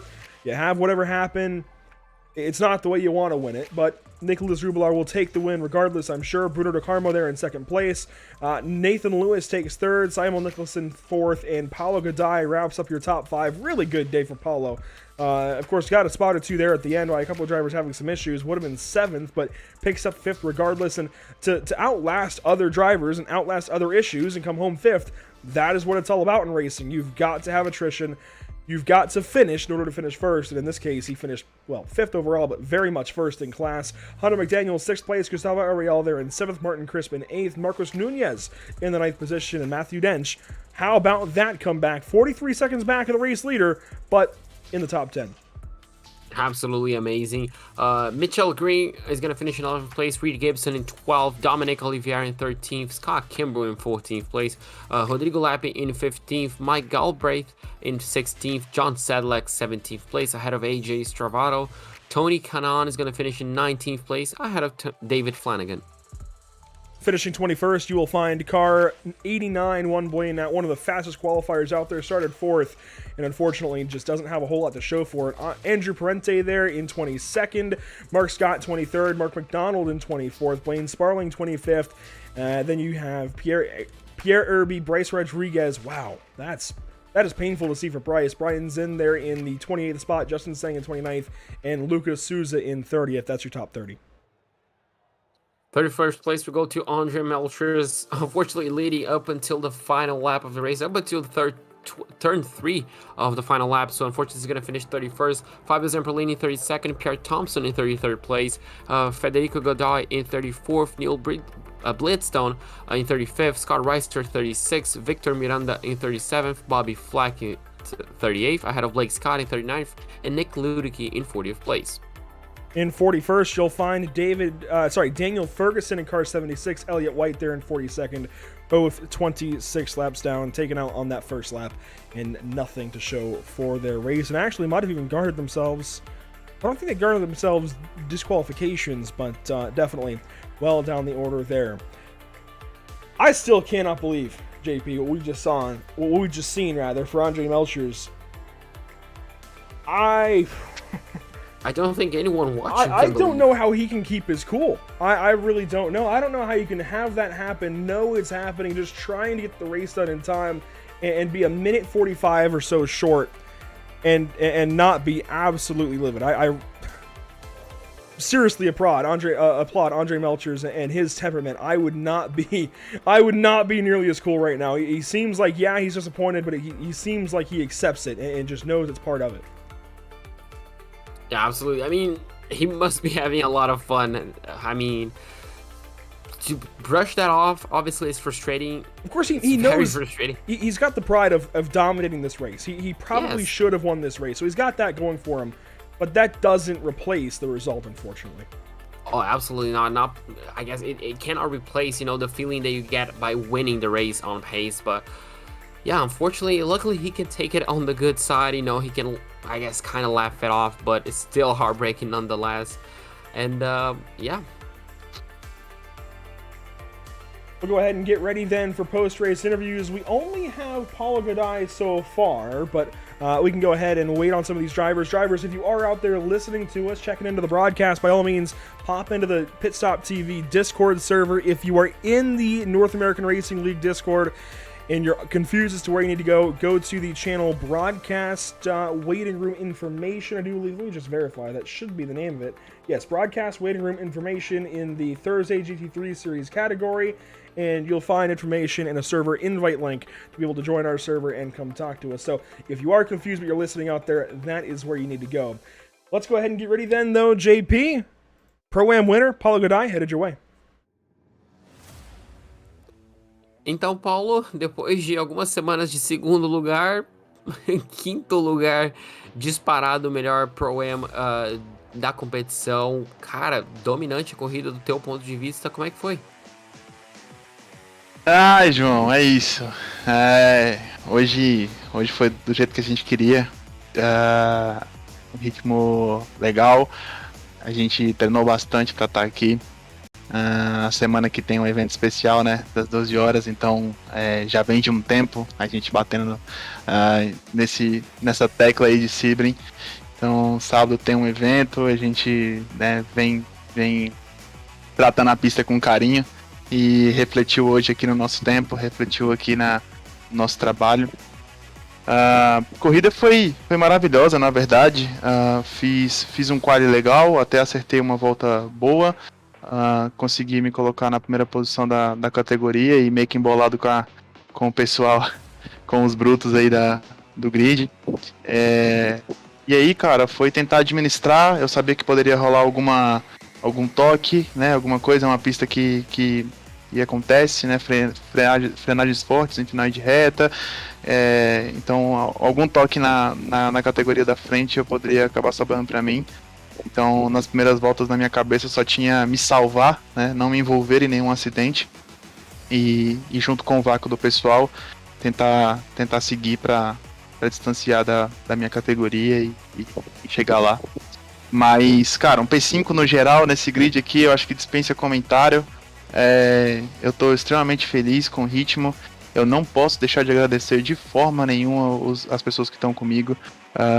Principalmente um cara hoje que eu devo, na verdade, esse tempo, esse pace, que é meu amigo Ralph Benítez, aqui do Brasil, uma referência nos fórmulas, referência em qualquer carro que ele anda. Ontem a gente perdeu um tempo para treinar junto, quando ele entrou no server comigo, e tá começando um trabalho de coach. Em breve vai tá mostrando seu trabalho para o Brasil em relação a isso. Então hoje é especialmente para ele. Um cara nota 10 que sabe muito, tem muito tempo de iRace, tem muito tempo de simulador, e se propôs ficar aqui comigo e me ensinando detalhes que fizeram total diferença. Não menos importante, o pessoal da DHR, né? Então, Zampa, o Vitinho, que infelizmente teve um toque ali, estava bem preparado. A galera do Brasil vem muito forte, né? Então, DHR em si toda ali, até os meninos que correm na verdade na Porsche com a gente, mas não participam aqui na GT3. Então, cara, quem tem amigos, quem tem apoio, quem tá junto, quem tá sendo positivo com a gente, cara, tem um lugar nisso tudo, né? A gente ainda quer chegar muito longe, tem muito pouco tempo de estrada, mas é reflexo de muito trabalho, tá? Então tô muito feliz. Mas eu quero agradecer a minha equipe, a Real Drive, que também me apoia em relação aos campeonatos, né? Os meus patrocinadores, que são a Real Drive, a Ciência VR, a Motorbu e a Comida do Dia. E é isso, cara. É isso. Vamos seguir nessa mesma cadência do Porsche Cup aqui. Eu tenho muito a treinar e muito a mostrar também. E vamos que vamos. Estou muito feliz por hoje. Show de bola, com certeza. Eu espero fazer uma pequena parte desse time do Brasil aí. Tô sempre torcendo pra vocês. Mas, obviamente, falando de semana que vem pra próxima corrida, podemos esperar mais um resultado como esse? É aí que a gente vai focar. A ideia é chegar forte lá de novo e sempre manter essa cadência de resultado para buscar o campeonato no final, que para mim é o mais importante. Só um minutinho. De novo, esqueci de uma pessoa, não posso esquecer de forma nenhuma. É meu pai, com certeza. Ele não tá aqui hoje em casa, mas tá na casa dele assistindo e é um dos meus maiores apoiadores também. A gente não tá no real, pai, mas a gente tá aqui no virtual e a gente vai chegar lá, tá? É pra você também. Te amo. É isso. Com certeza, garanto que ele tá super orgulhoso. Meus parabéns de novo, Paulo. Espero falar contigo terça e quinta. Se tudo der certo, boa sorte nas 12 horas de Sebring agora esse final de semana. E, bom treino até lá e até mais. Até mais, João. Muito obrigado. Well, Andrew, that was Paulo. I guess even you, if you couldn't understand Portuguese, I guess even you could tell he was pretty happy with the result. He said the pace was fantastic. He put a lot of practice. Obviously, the 12 hours of the 12 hours of Sebring being this weekend also obviously helped with, getting the practice, especially with the GT3 car. So, that was a big factor. The race was wonderful. He only had good things to say. The pace on qualifying was fantastic. He managed to put a really good lap in. I'm pretty sure he started 12th place. The race was good. He was just running his own pace, just trying to keep it clean. He knew, it was possible for the drivers ahead to have contact, and we saw plenty of mistakes by the drivers ahead.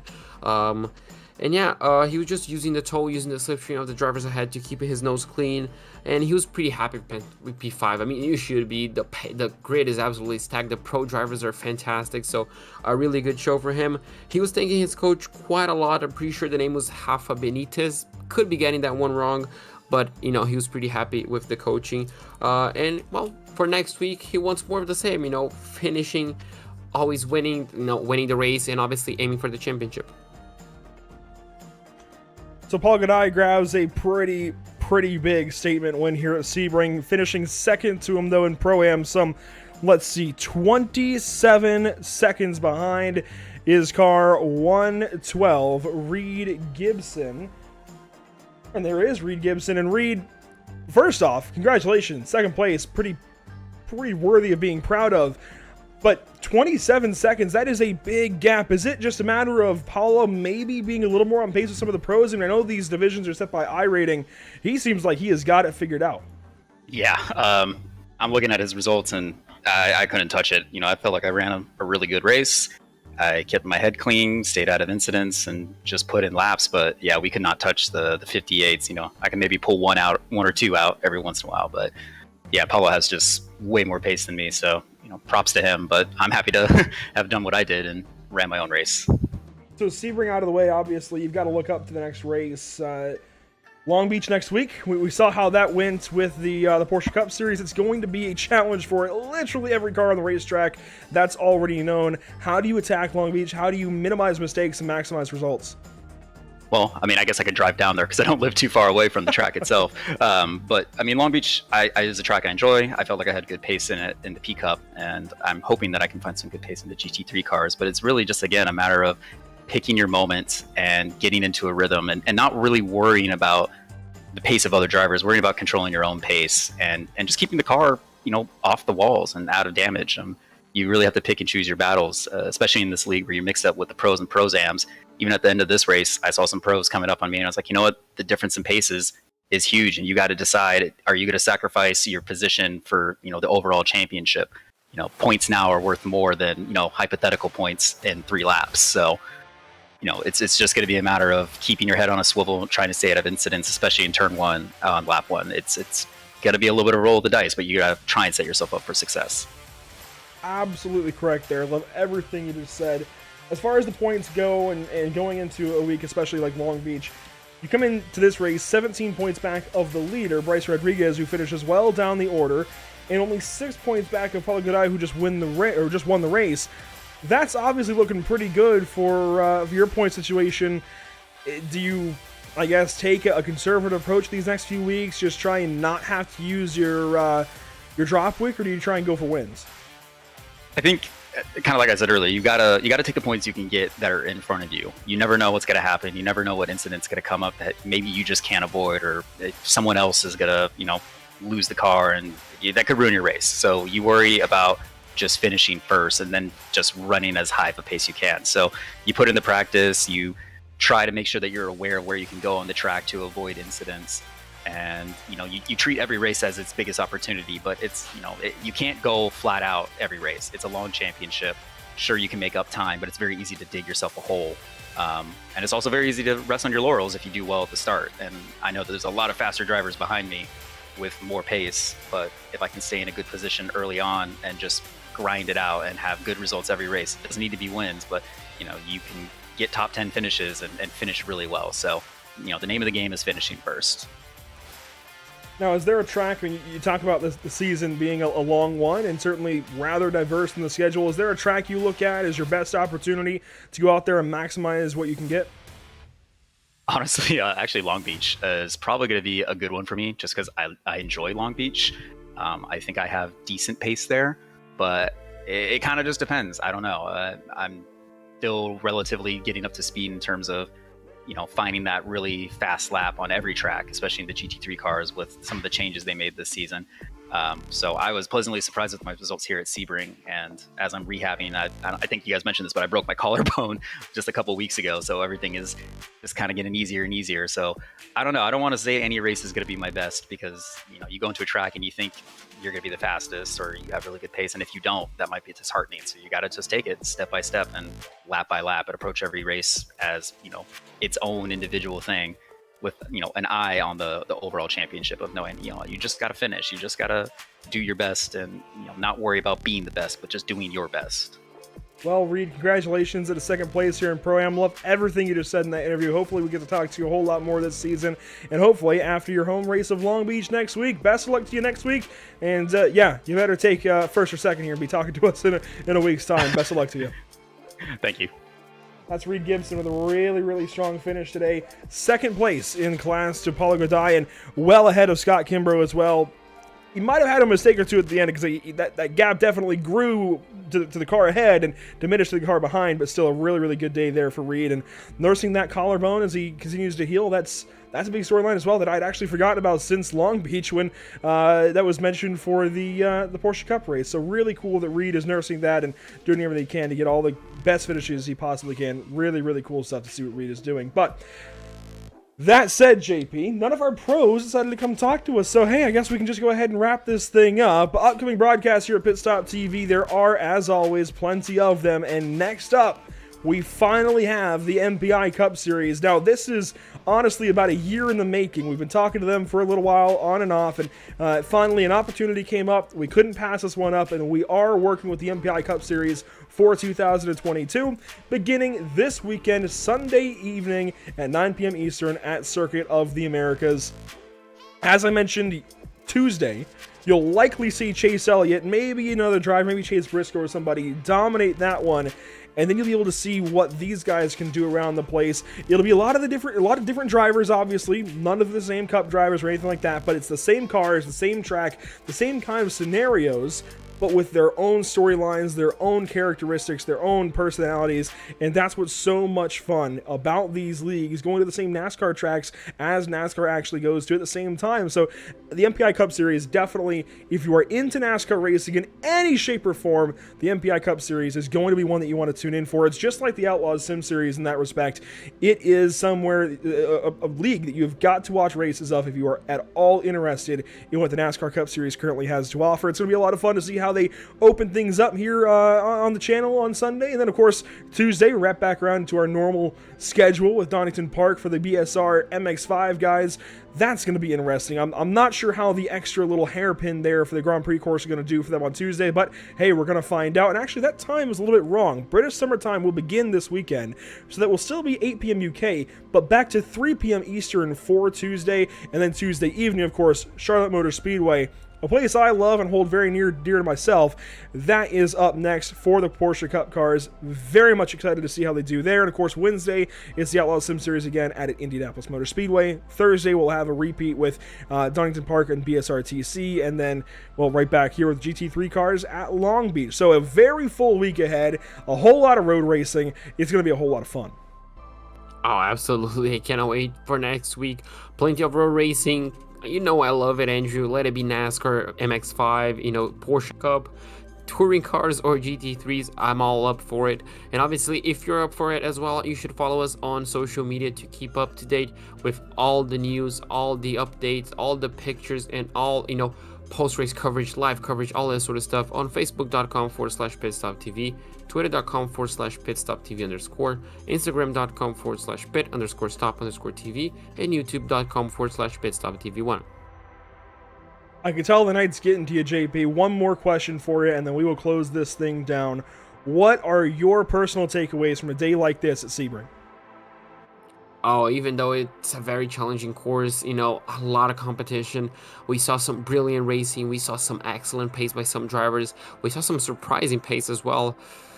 I guess this is just, you know, setting up for a great rest of the season. You know, a lot to take away, a lot of stories. And I cannot wait to see what the rest of the series will bring, you know, in the upcoming few weeks. Yeah, a whole lot more to take shape here with all the series we've got going on PitStop TV. As per mentioned, the Outlaws Sim Series, the MPI Cup Series for NASCAR stuff, for road racing, you've got your choice of BSR, NARL, and so much more. Plenty of series to keep a hold of, and just like with any of them, a whole lot's going to change, be it in NARL, BSR, or whatever, and I'm excited to see how they all go. Just a lot of great racing. We are very, very lucky to have all the great racing that we have on this channel, and I gotta say, the GT3 races so far this season, just 2 of them, have been some of the best, certainly in recent memory. For all of us at PitStop TV, thanks so much for tuning in this evening. It's been a pleasure having you along for the ride. JP Costa joining me on coverage with Emerson. Now, let's go ahead and get that back on there. We don't have Emerson Arden in there. Emerson has come back from kind of being very partial in broadcasting for the last little while, and his effort is so appreciated. I don't know if that gets mentioned enough, but what Emerson Arden does here at PitStop TV is so crucial. Of course, heads up the production for the Outlaw Sim series, and there we go, we can get Emerson Arden. We're trying. Things are not playing nicely here, but what Emerson Arden does around here is very, very much appreciated and isn't on enough broadcasts, I feel, these days. But glad to have him here on the crew for these Thursday evening broadcasts with the North American Racing League GT3 series. So again, for all of us here, thanks so much for tuning in. If you want to join our crew at PitStop TV, email me directly at andrew@pitstoptv.com or message us on any of our social media platforms, and we'll get back to you as soon as we can. Once again, thanks for watching. We will see you next time. Hopefully you tune in on Sunday for the MPI Cup Series from Circuit of the Americas. It's going to be a lot of fun, and we want to see you there.